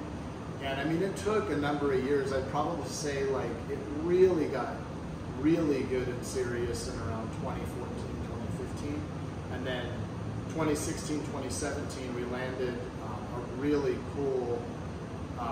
So in 2014, 2015, we were landing some like special ops military suspension deals. So we were doing for these guys that like armor out Land Cruisers, Prado, and Hilux for our Navy SEALs. We were providing suspension for those guys. So they'd go to Afghanistan and have a Land Cruiser to try to blend in because that's what they drive there, but they would have Camburg suspension. Yeah, you're not in a military truck where you're fucking just seriously fucking pimped out like regular better suspension, ballistic, like the shocks could be shot with a gun and still work, they don't explode. And then in 2016, we got a big contract for the UAE, and we built out the parts, rims, shocks, all the pieces for 425 Toyota Tundras, and that went to the UAE, which is United Arab Emirates. Because they're all driving around. Yeah, so they're defense. That's Dubai? Yeah, Dubai and that area. And so they're like border patrol security. There's all these Tundras floating around. I mean, that was a multi-million-dollar deal. You're talking a lot of expensive parts for 425 trucks. Yeah. And what's crazy? It's crazy to see like the different avenues and different business, not business, but different places your business. Our goes. parts are in Australia, South America, Africa. They're all over the world. But not just racing. It's like parts. different purposes. Correct. Right. Our racing proves our parts, right, at the most Yeah. extreme level, and then we manufacture these parts with what we learned from racing. For right? their practicality. Yes. That's funny, right? Yeah. Like you set out Trying to be the to do this the Right. best. Then left field hits you with a big order. Yeah. It's wild. And I mean, that, again, that's kind of the benefits of doing, like you said, something like right, and again, proven, and you're testing it, and you people want to have quality product, and especially It's like, it's so much, it's a big investment, to trick out a car. It is. Whether it's your personal or for work or a government or whatever. it's like the dude that races the Baja 1000, right? It's like, I want to go as fast as fucking as I can without like bottoming out my suspension. But for 20 hours straight. Yeah, and here's fucking this much. Yeah. And then these UEA or whatever it is, Yeah.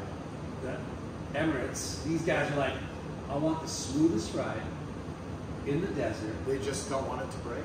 Yeah, and I want it to last long. And here's And it's now bulletproofed out, so it weighs 2,000 more pounds a shot. Like, everything's gnarly. Yeah, you can't put all that. Yeah, you got to beef it up if you've got all that weight. It's wild, like Lyndon said. All these different facets of the company, and you don't plan on that. It just comes to you because your name and because of the 27 years of what you guys been doing. well, it started off customizing a Bronco. Yeah. It started out One Bronco. It started out like the shape of surfboard. Yeah. That's true. Tinkering with The welding came from like needing to make a metal rack to shape the board on, right? And I just look at that as like surfing has opened up so many doors for so many of my friends' lives. Like, you guys work in the surfing. Like, when we were younger, the teachers would go, surfing, you'll never make money surfing. Yeah. But it's an industry, and we live it, and we're passionate about it. And I always make this joke. I want to write this book called Stoked, Where Did It Go? But life got stoked, where did it go? Oh. Right? Because like all I would do is think about surfing, and then I'm kind of getting more stoked on it now again, because I'm like, sold the company, now helping them out, but I got a lot of pressure off. When my kids are graduating college, we're building nesters over here. You got time to burn. Getting closer to the beach. I'm close now, but now I can like ride my bike or walk to it. And that's going to really change things, Like, I got these prone paddle boards that paddle through Newport Harbor, and I'm going to You starting to hang out with Danny Nichols? I love Danny Nichols, by the way. But yeah, I don't hang out with that. I wish I did more, but yeah. I know. Yeah, the guy that owns Vessel, like, he just sold me a couple boards for me and my son. I think it's rad. It gets you in shape. The first time I did it, I'm like, I got it. And I don't surf as much as I used to, and I'm going to get back into it. But I'm paddling, and I'm like, oh, this is rad. And then I get kind of around Lido Island a little bit, and I'm like, why the fuck am I doing this? Yeah. Like, okay, but I'll do it. And I get farther, and I'm like, okay, now I'm too far to get out and walk back to where I got you got paddle back. So then I'm like, get further down, and I'm like, oh shit, I don't even think I'm halfway around this mile. It's 2.5 miles around just Lido Island. And when you're not in paddle shape, and no rush. And then the wind, you're downwind, and then you're like, oh, make the turn, into and the bridge, like, right into the wind. And I'm like, fuck. And so you'd paddle and just coast and paddle and coast. But then you get that high. Dude, when I finished, I was so pumped. Yeah. It took me 42 minutes to paddle 2.5 miles. So for anyone who knows anything about that, which I still don't, you probably know I'm kind of suck at this. Yeah. But I can tell, like, if I was back in my like paddle prime, I'd probably do it in 20 minutes. Yeah. And but I watched these kids, like Zach's friend, he did the Ben Carlson paddle. That's not right. All by himself. Like he paddled the whole thing. too. Yeah, Riker Grindstaff is his name. Great kid. Danny Nichols used to live right by him. He lives like right in this neighborhood behind. So that's like running a marathon, even worse. Like, it's like 30 miles now. So gnarly. I don't know. Some of those guys do the whole thing, and then some of them switch off. It'd be like 4 dudes. Yeah. I would definitely do it. So you spent a lot of time in the deserts and in sand and dirt. Like, where has your job taken you, like surf-wise? Have you been able to, like, you said you have parts in Australia and these other places? Yeah, so I haven't, I've been obviously all up and down Baja. Yeah. We've done that. But I've made really good friends with Sonny Garcia. You know, trying to help Shane Dorian out with some stuff on his truck. Jamie O'Brien right now, I'm talking to him. He just got a new HD. I have a ton of like Brett Simpson's Tundra, Timmy Reyes. I don't know if you guys ever remember his off-road Tundra that he had. Yeah. But dude, that guy went full ham on that thing. And that, like a race truck, but street legal. Yeah. Tons of dudes, you know, around the world.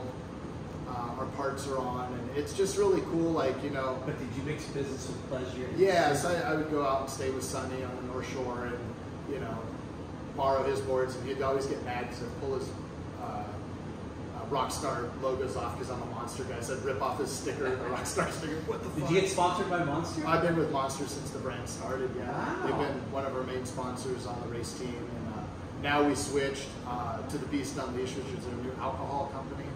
They're our title sponsor to the race team now. The Beast Unleashed. So their tagline's always been Unleash the Beast. Yeah. And so now it's the Beast Unleashes their new alcohol. So Monsters, alcohol beverage. Or mixed cocktails.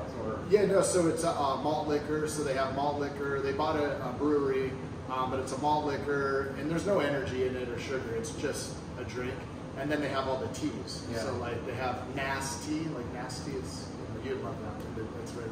It's dad joke tagline. Yeah. That's right. Nasty. Yeah. Wait. Unleash the Beast. So the beast. Unleash the Beast. Unleash the Beast. Wait. Yeah, so it's the Beast Unleashed. So it was Monster's always been Unleash the Beast. Like that's like the logo's the monster clawing out of the can. Yeah. And now the Beast has been unleashed. So yeah, they're rad. It's like back to the old school Monster days with parties, and we were just out in Nashville. They closed down Broadway Street. Who do you deal with at Monster? Pretty much everybody. Yeah. Because we know Tim English. Yeah. He does the surf stuff, right? Yeah. Tim's a surf guy. I deal Matt Chapman's my 4-wheel guy. I'm brain farting right now, but like at my new house, Casey Weed's best friend. Scott. DeLorme. Yeah, Scott. I just ran into him. He's at Monster now? He was a Monster for a number of years. He's now got his own thing. A-Shop, right? But yeah, so I bought a house on Lido Island, and he's literally like right down the street from me, on my same street. Like, we're like, dude. Neighbors. Yeah, neighbors. That guy's Small amazing. world. Yeah.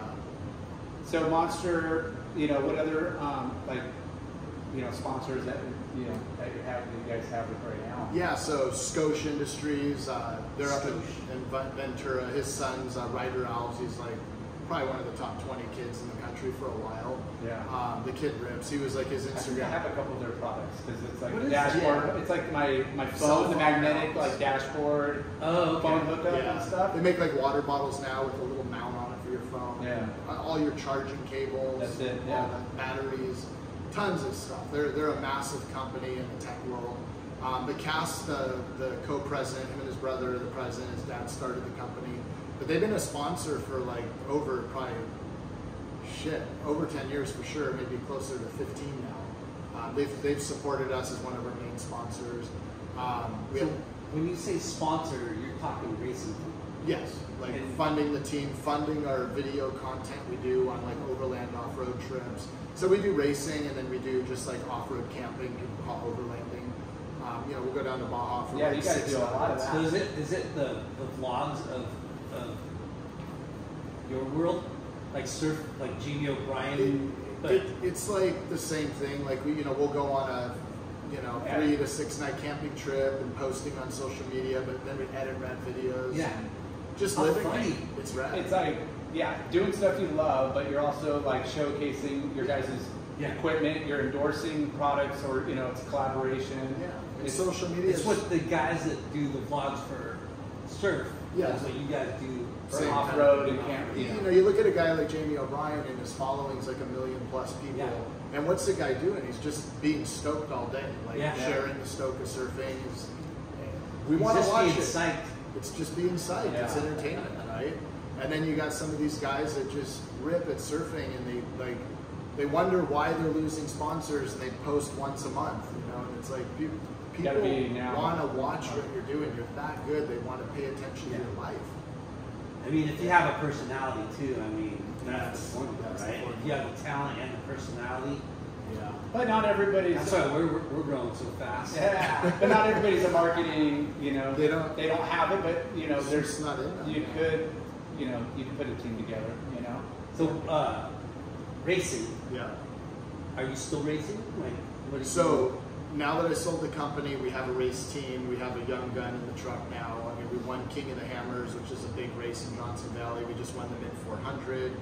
We're leading the points. We have another race in October, and that should clinch the championship. My son Zach's been racing the last 3 years. They won a championship last year. And right now, I'm like, you know, I get calls from people. I'm kind of getting the bug again, but I've been doing it so long, I'm kind of over the. I love the driving, but the competition part of it, I've just been there and done it for so long. Yeah. But I love the off-roading. You know, I like being out there. It's fun, but it's grueling. I mean, I'm 51 years old now. Do I want to go 100 and something miles an hour through the desert and crash and be injured? Like if I break a bone now, it's not going to be the same as when you break one at 20. And have you broken any? Not crashing, not racing. Well, I had some pretty good crashes. I would only imagine, like, at those speeds, you're gonna get fucked up. It happens. And I mean, injuries is one thing, but cost of.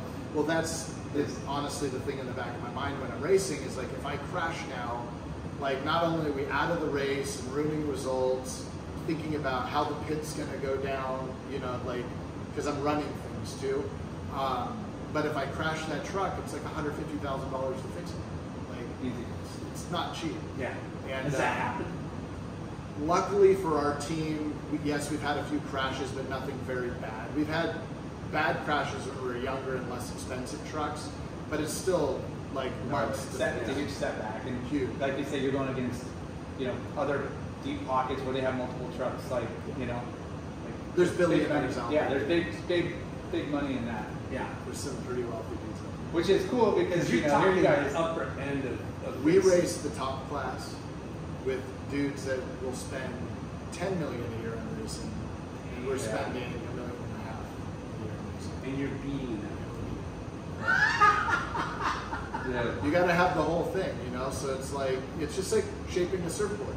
A lot of dudes shape surfboards, but if the magic isn't in it, the right fins, the right little bump, the right concave, where the it makes a big difference. You've all had that magic board for whatever reason. It's just good. Yeah.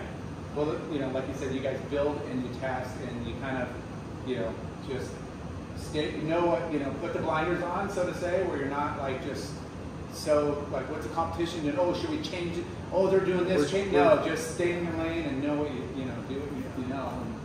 And so, what is in your realm?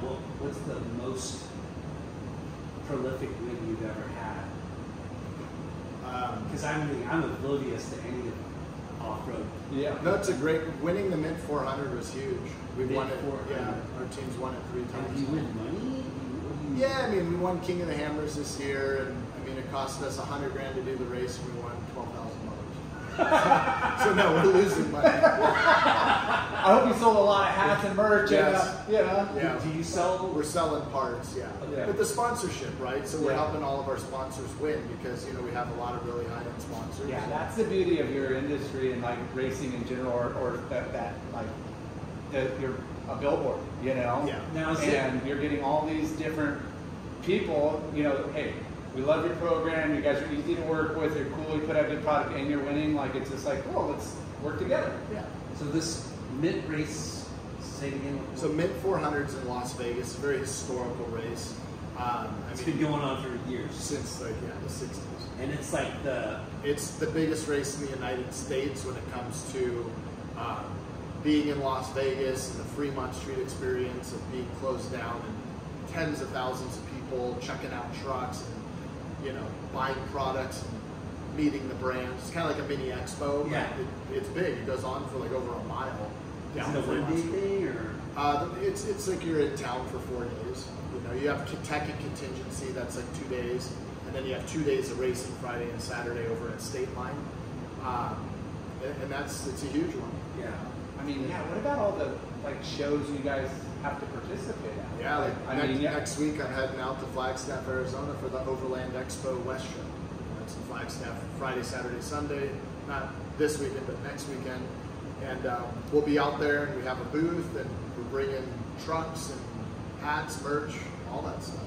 And it's like it's kind of like a camp shred, but for off-road. Yeah. Like everybody comes out, everybody's like camped out, like staying, right? Like Yeah, kind of just, well, I'll be in there's a no, hotel. but People do camp. The demo / like show is outdoors in like the setting. Yeah, and it's same kind of. It's like end consumers and dealers that want to buy your product? Or? Yeah, so people buy tickets to get in, they'll be buying stuff and leaving with it. A lot of industry who's there. Because, I mean, you think if you have, 1,000 vendors show up and they all have employees, they're all buying parts too. Yeah. So, if 1,000 vendors bring 10 people, there's already 10,000 people that have a job. So that's a $4 billion industry. Oh, multi-billion dollar. Yeah, we have the Ford Raptor because of what desert racing does. Toyota has like Overland Editions and Jeep and all these companies. They're embracing the outdoor lifestyle, which is surfing's not just the ocean anymore. Now it's behind the boat, right? Mm-hmm. You have so many activities. You got kite surfing now. Windsurfing's not really a thing, but kite surfing's big. Yeah. But foiling's huge. That actually looks fun. I want to try it, but I tried it once. It was very difficult. But yeah, I mean all I'm doing is surfing. we're definitely coastal, so surfing is a big part. But most everybody snowboards, goes to the mountains. Goes to motorbikes, goes to the river. Like you said, we're in that mecca of outdoor action sports. We're living outdoors, and like now to get away from the crowd, you got to go somewhere either on a plane or you got to take a truck down to Baja or go further up north to catch some good waves. So without divulging numbers. But, so here, you and your partner started this company. It's just you and your partner. Any other? How did you finance through the years? Just save money, take loans, save money, all the above? You never took loans? On equipment, just because it was a write-off. But yeah, we just paid for everything. Yeah. So when you... No other partners? No. So you started the business, you and your partner. Each year it just exponentially grows. So what we did in the beginning is the business kept half, and each of us took 25% and let the business save. And then when things got better, we all took a third. So the business was treated like an individual taking a third and would save. And our whole goal was to buy a building, and I didn't want to take out a big loan to buy a building. So we're always saving. It was never a good time to buy a building because our lease rate was always really low, which was great. So like long-term investment. Long-term it would have been great, but then again, the product that I bought with the money that I sold made more money than buying a building. Yeah. I never thought I'd sell my company, which is kind of happened. Yeah, so let's talk about that because, there's always an exit strategy or there's always something like where, hey, I want this to be a legacy and pass it down to our kids or other workers that have been there for the last 20 plus years that, you feel it's in good hands. Take a step. There's a lot of different angles when you get to that point. Like, I think we were only blind. 51. It's 49 when I sold it. Yeah. So which is young. I always thought at 55 I want to be retired, 60, somewhere around there. But just as blindly as we went in and just kind of made it, it became a job. And then it got to the point where I'm like, you start thinking about it, like, okay, I'm going to be 50. Like, I don't surf as much as I used to, and I'm not as active as I was, but I want to be. I want to go do these things, but I'm kind of owned by this company. But I had this like thought one day, I'm like, I couldn't just take off for a month or two and just go somewhere because I'm owned by this business. And at the same time, there's all these companies buying companies. So in my industry, there's 10 different people knocking on our door, and that started like 5-6 years ago. And I'm like, it started making me think about it and prepared me for like what just came. And I had 3 really big businesses wanting us. And I'm like, look, like 1, I'm not for sale. 2, we're doing really well. And 3, if you do want to buy us, we're Beats by Dre and your Apple, and this is how it's going to be. Yeah. It's that simple. Like, because I don't, our terms. Yeah, I don't want to sell it. So the sexiest word in the dictionary is no. Yes, literally. But the guys who we did sell to, it's their own money, family business. They're in the automotive space. They've been a sponsor of ours for probably 20 years. We were on TV shows like Overhauling with them. So the company called MagnaFlow. They're known for exhaust systems. They're diversifying their portfolio because, let's be real, like electric cars are on the way. They're not here yet, but there's it's going to take a hit. It's going to take a chunk out of the business. So suspension and brakes with our name is a big thing. So it's working really well now. Now we have real distribution. So we're turned on with a lot of the big players with distribution, and that's their business model. Their manufacturing facility is like close to 1 million square feet between here and Mexico. So before you sold, what's your partner name? Jason. You and Jason. How many employees? Over 20. Like at one time we had 28.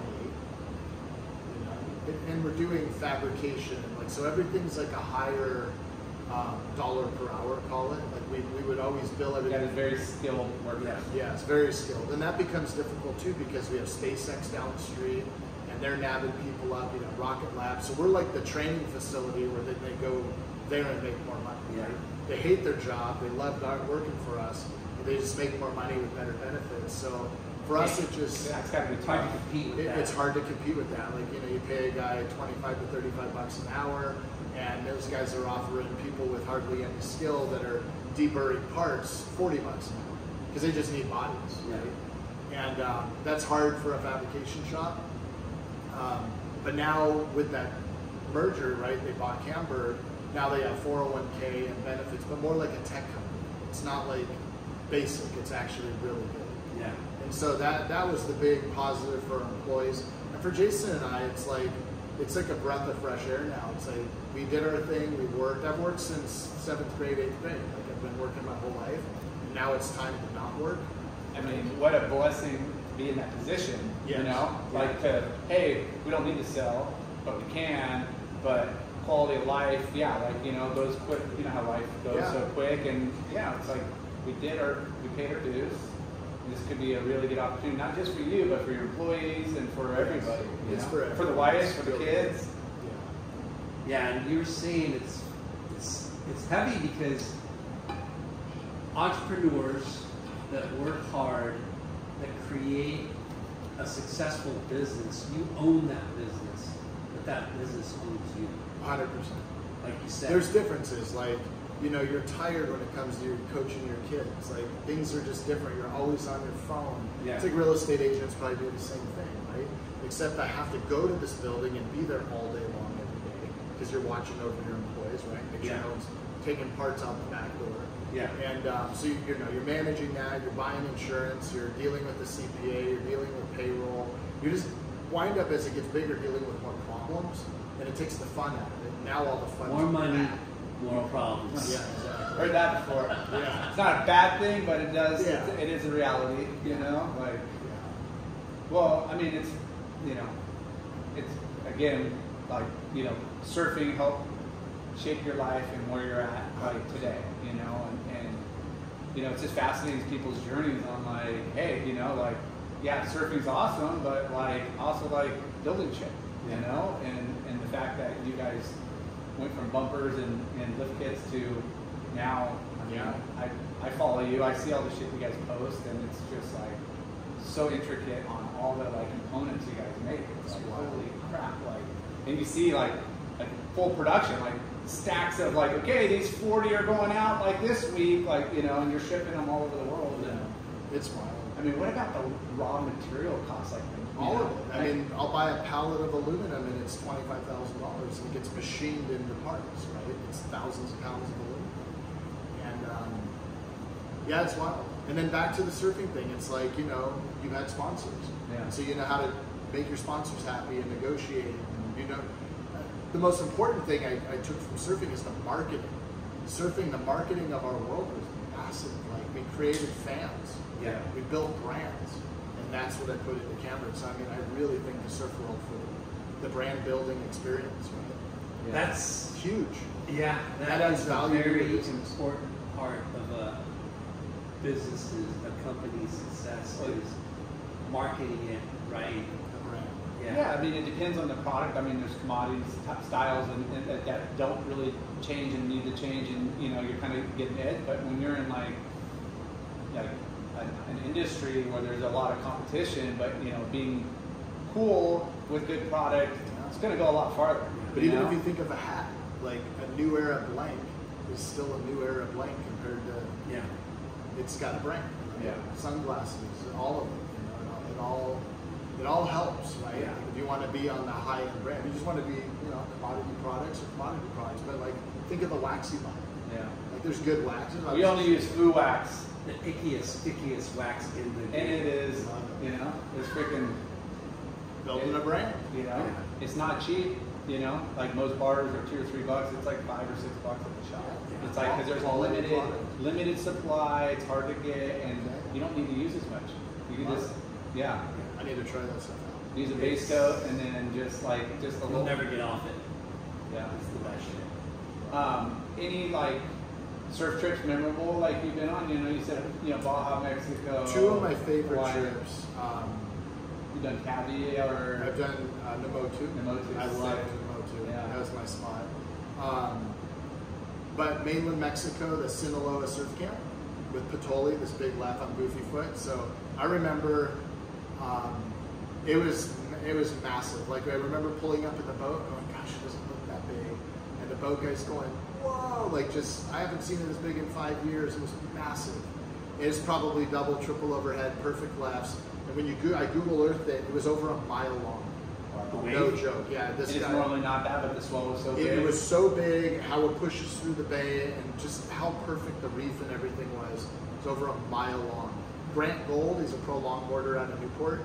He took away from the point and went all the way around to the beach and had to climb over the mountain on a trail back around. And I'm like guessing his wave was for sure a mile and a quarter. And he said he laid on his board, his legs were burning so hard, he'd lay on his board and then get back up and lay. But he's like, I've never seen it break like this, and I have to go. It's like Pavona's, I heard, it's just like a mile long. Yeah. I've never been there. So the spot's, Patoli's the spot, the little fishing village north of Mazatlan is called Las Barras. And so there's a little lighthouse there, and you stay in this fishing village ran by the cartel. You know the owner of the surf camps cartel. Like, it's all that. You can just tell.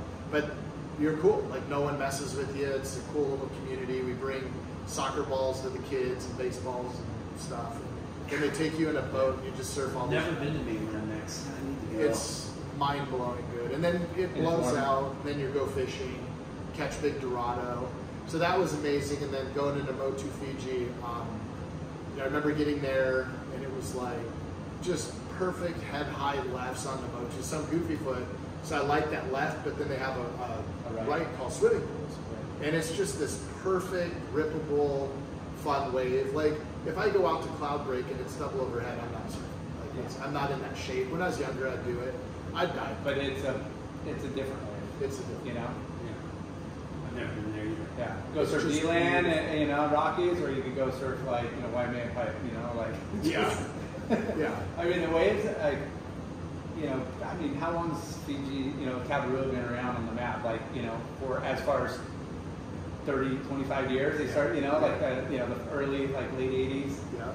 And I don't know, it wasn't up until probably 10, 15 years ago that you didn't see these massive code red swells come through. I never really saw, that place gets... Probably because of the internet and social media. For sure, but I'm just saying, it was always showcased as this like perfect fun way, which it is most of the time, and then you see these code reds and you're I like, was is there. that the same fucking spot? Yeah, I was there, and it was so big. Rusty, the shaper, was out fishing. Me and Greg Metz went out fishing, and we had the boat guy take us out. It was oil slick, perfect sheet glass. Like, you look down, you see 200 feet there. Yeah. No one's out there. The tabby boat's just sitting there watching it, and you're just watching the spitting, like, massive. You just feel it. It's huge. You're perfect. And I'm like, as the closer and closer you get to it, you're like, it's like 30 feet. It's like there's no one's going there. Yeah. But there's people charging Now out. There are people who will go. Now there's like Even that Roseman, yeah. Yeah, the guy that owns John, it. yeah. Gnarly. He's not. But those, guys, quick, it's quick strike place now. Yeah. They know that swell's coming, and they say, because it's a resort, and there's only so many places that's booked out every week. They stay on the main island or at Roseman's if you're buddies, and they're there like, we just flew all night and we're here. Yeah. Like, Well, that's what's crazy about the North Shore now. I went out and visited Jensen. They're living at Sunset Beach there. And I remember, it was a good 4 to 6 sunset day, which is perfect for me. And I'm out in the water. I'm like looking around, like, where is it? Like, it's fun out here. And the dude's like, oh, I'm a doctor in LA, and this guy, but like, there's no more V-Lane. Like, it's all big houses. Like, everything got so built up and expensive that those guys have to drive from somewhere else to go surf these spots. Yeah. And so these guys are flying out from LA, and they just know there's going to be a fun swell on the North Shore, and they're there, right? It's just changed a lot. Have you done any of the wave pools? I have not, and I really want to. That looks so fun. I went to what's the one in Texas? Waco. And we got there, and Kai Lenny's actually out there strapping in to boards, doing these backflip airs. Like, it was pretty rad to watch in real life. And I don't know the girl's name from San Clemente, younger girl, she ripped. She was doing little 360 airs out there, just ripping. Like, tiny girl, she's probably an 8th grader, freshman in high school or something. Freckly, I don't know if that rings a bell. Anyways. Simmers or? Yeah, this is probably like 4 years ago. I don't know. Anyways, Some young ripper girls. but it was so sold out. It was sold out. Like, so we were just going to try to go for an hour, Zach and I just did this water park slide, but that wave looked really fun. It's super fun. It looked so fun. It's a fun. Highly recommend that. It's a fun. Yeah. It's a really. I would say it's 54th Street on like a really good. You got to get Monster or Unleash the Beast We're discussing it actually. for Kelly's pool. Oh, that'd be insane. So you guys know Ryan Hartsville? Like, he's from Huntington here, so he's been at Monster forever in marketing, and he's on the beast side now. So he's a surfer. So it'll be cool. He's younger than us. Nice. Probably 10 years younger. What boards are you riding? Or you're getting back in? I mean, it's funny, I have my favorite all-time, so I wound up building Channel Island's whole factory out, like when they expanded when Burke bought them, so I wound up making more surf racks for them. And so I have this board called the Sashimi, which is like my all-time favorite board. Yeah. I still have it. I want to ride it, but there's no way I'll It's it. a fishy. Yeah, board, it's like the Poi Dog Fish, which Poi Dog made me one before he passed. That's my all-time favorite board. But I love Firewires. Like, I think those boards are great. Yeah. I mean, they're off a rack, whatever. But I have these like ugly, kind of the noses chopped off, like fat guy boards. I ride those in Channel Islands for the most part. Then I have an IPA. That's pretty rad. I love that board. I don't know. I just like fun shaped boards. Yeah. Well, I mean, that's what's cool with the technology and then like the fads right now. Before you get clowned if you're on anything different than a 6'1", 6'2", 18.25", we talk about like the little glass slippers back in the day. But now it's. Remember when we were riding boards were 6'8", 19 inches wide, and I'm like thinking back, like, how dumb were we? Like, Well, we weren't we're at dumb. Huntington, riding the board for pipe. We were watching pros. We were watching Kelly rip on it. Yeah. Poi Dog I mean, made some you rode a bunch of Sonny's boards. His were not like that. His boards even were back so in the- perfect for us. Yeah. Oh. Thick and wide and fucking. Dude, I remember. No.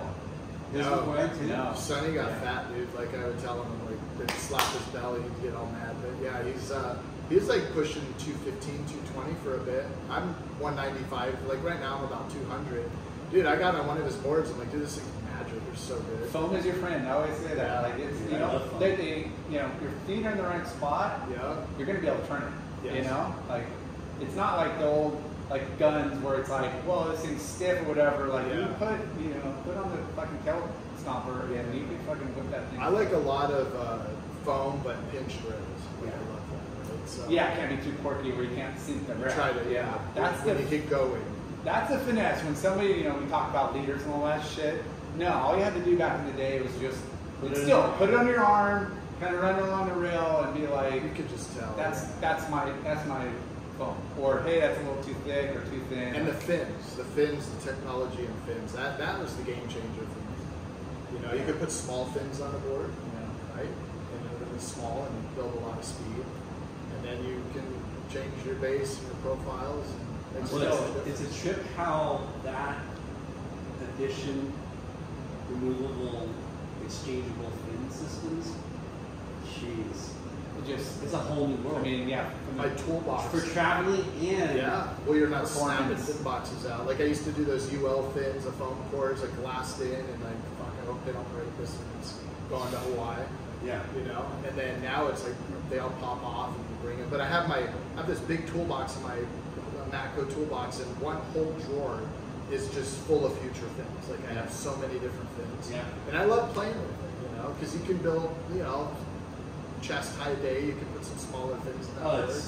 Have fun and slide it around. You can take a dog. A dog board could be a magic board. Yes. Once you switch the fins up. Yeah, and I always ask the shaper too, because they know what's best too. It's like, hey, like, what fin setup do you put in here? Like, I had that mid-length and I have a single fin with two little trailers. I'm like, Sam's, okay, where do I mark that? And he gave me the marker, so I put a little like little marker on there. So you have like a single fin with trailers? Yeah. Those are so fun. And you know, and it's like, okay, you want a looser or stiffer? Like, you know, you can play with it, but that's like kind of like the set. That's the starting point, you know, and depending on the conditions. But yeah, a lot of, you know, it's like I said, it's interesting. It almost gets annoying sometimes because you're like, fuck, I just want to go surf, and now I'm like, what do I do? Yeah, you get to spend way too much time. I do the same with the board. Like sometimes I'm like, shit, what are the waves like? So I'll grab two boards and leave one in the car. And you know. I travel with two boards all the time. Yes. You have to. You have to. You don't have to. Dude, I mean, I just know if I don't, it's kind of like a mindset of like, it's like wearing a white shirt, and this analogy kind of fucking funny because it's like I never wear white shirts, but if I do, I bring it back up. I never spill on myself, but if I wear a white one, I will. It's like if I bring one board to the beach, it's fucking gonna get tweaked somehow. Yeah. If I bring two, it's gonna be fun. So it's just back up. Yeah. I don't know. Maybe it's just the way my mind works, but This show's not about late night in this white T-shirt analogy. Yeah. Let's back to Camburg Racing. So you sold in 2 years ago. Yeah, December of 22. And real quick sale. It's a brand play for them. Do you, and you're still working there? Yeah, on board. I'm really enjoying it. Right, I get to create. Is Jason still He's still there. He's more on the engineering side and development side, like kind of what he does best. So now, I mean, he's got 8 engineers. Like, so that's huge. Before we had 1 or 2, or we would sub out, and now 8 in house. And then I'm more just direction. Like, this is where we're going and how we're doing it. And I'm helping the MagnaFlow side with branding and ambassadors. So now I'm like meeting people like Post Malone. We're putting suspension. His name's Austin. We're putting suspension on his trucks. And country singers. I've been going out to Nashville meeting with music. Well, yeah, I saw your post on that. I was like, what the fuck is he doing with Post Malone? Yeah, I mean, would you ever thought you would be rubbing elbows with these like celebrities just based on making wishes? No, and it's funny at the Mint 400 this year, I get this guy comes up, he goes, Jerry. I'm like, yeah, and he goes, yeah, this guy said you're Jerry from Camburg. My name's CJ. I'm like, hey, nice to meet you, CJ. He's like, yeah, dude, I'm building a race truck, blah, blah, blah. And I'm like, cool, yeah. And he goes, hey, what's your social page? I tell him, and I go, what's yours? He goes, CJ Ramon. I'm like from the Ramones. Wow. He's a bass player of the Ramones. He's like building an off-road race truck, and he's got his New York accent, big dude. But yeah, he's rad. Like he's into it. And there's like MMA fighters, like everyone's doing it. Yeah. They love it. Yeah. And that's how like in the surf world, how I met Sonny. He's a moto guy. Kalani is a moto guy. Yeah. These guys became friends because we do surfer crops, right? And Sonny and I would go to Mexico together doing Baja trips. And, yeah, just rad. So yeah, it's a small world for sure. So do you have like a contract with them? And yeah, typical, like, but I don't see any reason to do anything else. Like, it's great, you know. I love working, and I like it to be rewarding. And I don't want to just sit at a desk and waste time. And I don't feel like I do that here. I feel like I get to imagine the next thing. Can we talk about your new ride? Which one? Well, that's true. Yeah, this guy. I like cars. I have a car problem. Car problem, and again, that's something your hobby, you're interested in. You know, I know you are passionate about like vintage Porsches, the newest, latest, greatest Porsche.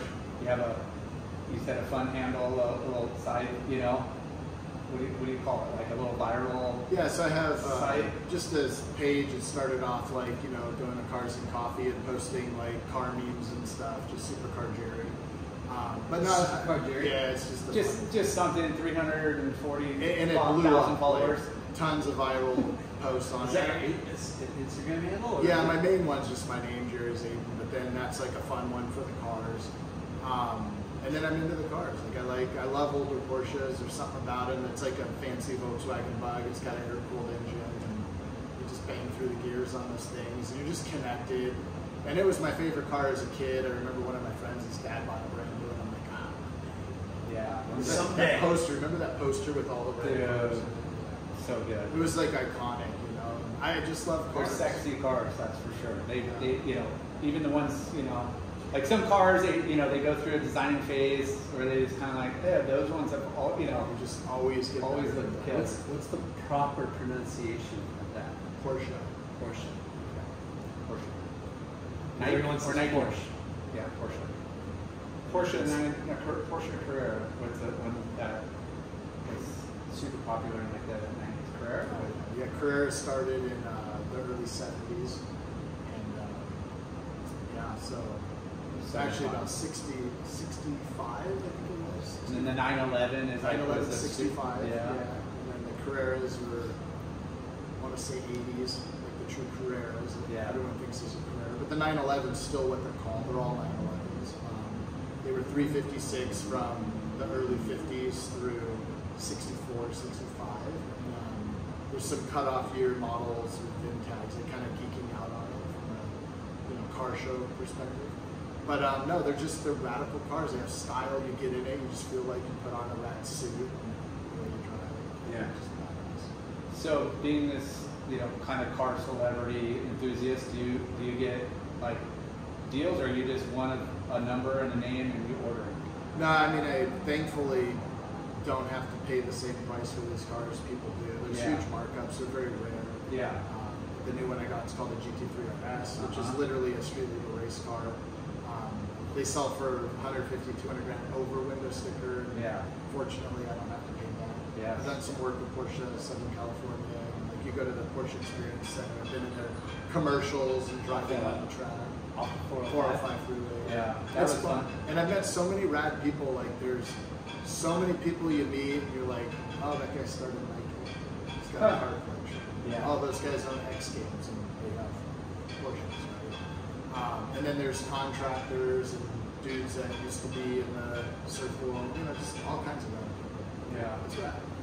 What like same thing when you guys are fab, you know, like prefabbing or customizing like a Raptor or a Tundra or stuff. Do you work with the companies like, hey, we want to collaborate? Oh, all the time. Yeah. We have really good marketing partners. So like back to the race team is like for doing these trucks. Yeah. And that's kind of what adds the value to us is like the tires and the wheels we use, the shocks. Like everybody's getting highlighted for every little, but because you guys don't do tires, but hey, we're gonna partner with somebody that's like badass. Like, so BF Goodrich is Michelin. It's like the same brand, right? So it's two brands under one umbrella.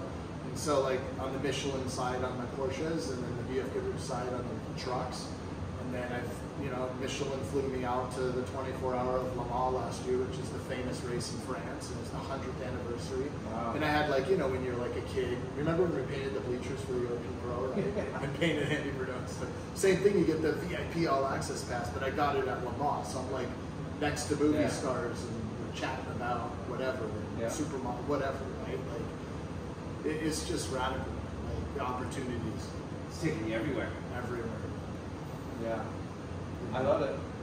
I mean, we don't hang out as like we used to when we were Ross, but we love social media. Yeah. We talk about how bad it is and stuff, and it's also super killer because you can still connect. And I mean, the algorithms and the way the feeds are fucking suck. But it does. But whether you live in the same town or somebody that's like halfway around the world, to be able to still know what people are doing. And, you kind of see what they're into. And it's rad to see. Didn't you live in the Moffat track too? No, I used to a long time ago, but right now I'm just right behind Edison High School right here, so like kitty corner from 7-Eleven, and been living there. We bought right there for the kids to go to these schools. Yeah, that's where Jay's daughter Lily and my daughter went to school together, played soccer together. It's just this area is awesome. And then you guys moved to Lido now. It's almost done. I have about another 4 weeks, and we're putting wood floors in right now. And so I bought a house built in 1947 with a killer layout, but it's got a big garage. So it's a corner lot, big garage, and an outdoor parking spot next to the house. Which is huge down there. Huge. Like everything's a 2-car garage. I have a 4-car garage. Wow. And it's tall, so I hope to fit a car lift in there. Yeah, I like cars. I like old cars. I have a 68 Chevy C10 I'm building, and I have a couple old Porsches. I just love those. They're so much fun. Yeah. He likes guns. He likes watches. Yeah. I just like cool stuff. I like when things are handmade. I just like the craftsmanship behind things. Yeah. Well, like the finer. It's why I like it. Yeah, the intricacies of like watches. Like how specialized and how crazy it is, and everything. I mean, things that are quality that are built to last. Yeah. Like when you go to the Rolex store in Europe and they're taking watches apart and showing you how and why. And then back to racing, like Rolex sponsors the whole Le Mans racetrack is all Rolex. I was just in Daytona, Florida, and it's all Rolex, and they make a Daytona watch. They have a Le Mans edition watch, right? And it's because of the timing of the races, but it's also their hand built. So it's a craftsmanship in it. Collectors, and they hold value, and it's a good investment. It's been if you can afford it. Been great investments. And a good gift, It's like, some people I know, like they were given stuff like that as, graduation gifts or grandpa heirlooms passed down to dad and to grandsons. It's just rad stuff. Super fun. Must be nice. Well, shoot, this has been epic. So fun. Congratulations. Check from not knowing what to do and making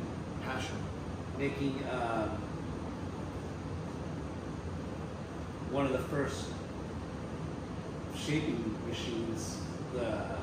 I didn't design it. You didn't design it. You refined it. But I refined it. I knew how to make things better and improve on things, which is really cool. And then buying yourself a welding machine. Yeah. And a handsaw or whatever. Chop saw. And making surf racks, and then turning that into a business. And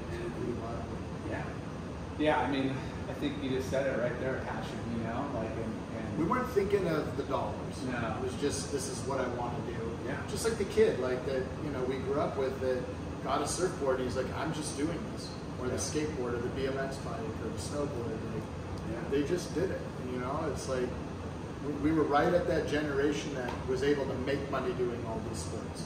Right? Like I could have made 50 grand a year being a B-team pro surfer and spent 80 grand a year traveling the world. But it's like, there's guys that make millions of dollars surfing. They had that opportunity and it worked for them. Yeah. It's rad to see. Yeah.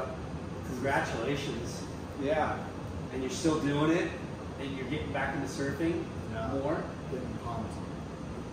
Sweet. Well, we have some parting gifts for you. Yeah, right? He's got a hat. New narcotic hat. Got some bonsai bowls. Bonsai bowls. Some Northside Cafe gift certificate. And this, Jerry, by the way, I love this. This is Joe. First, you are our first guest ever. Love it. To be interviewed at Northside Cafe, Tower 2, right there. Love it. That was the Thank you, Heather. Right there. Yeah, Heather's awesome. Some koozies. Thanks to some of our other sponsors. If anybody's looking to do a backyard hardscape pool remodel, you got Caballero Pools and Spas. We're working with this killer brand, Finless, which going back to that kind of retro, you know, like just craftsmanship, all handmade out of Canada, using all sustainable woods, and just making it look like a freaking a true like street surfer like board. Yeah. And thank you to EarthPack. They make environmentally sustainable All your packaging needs. paper and plastic, all your packaging needs. Yep. Thank you to thisisneonwave.com, Loose Towels. We're going to have to give you a party Maybe a new poncho. This one won't fit you, obviously, as a little kid, but we'll get you something a little more masculine and to your size. Thank you to Bonsai Bowls, Northside Cafe, Shoots, Murph Electric, Yeah, Murph Electric bikes are sick. I got a flat. I got to get mine fixed now. Clearweather brand, Shade Sunscreen, Foo Wax, and Inherent Bummer. Dude, we're killing it. Killing it. Thanks. Thanks for our sponsors, listeners. Camburg and, Racing. Jerry. Jerry, thank you. Thank you guys. Peace.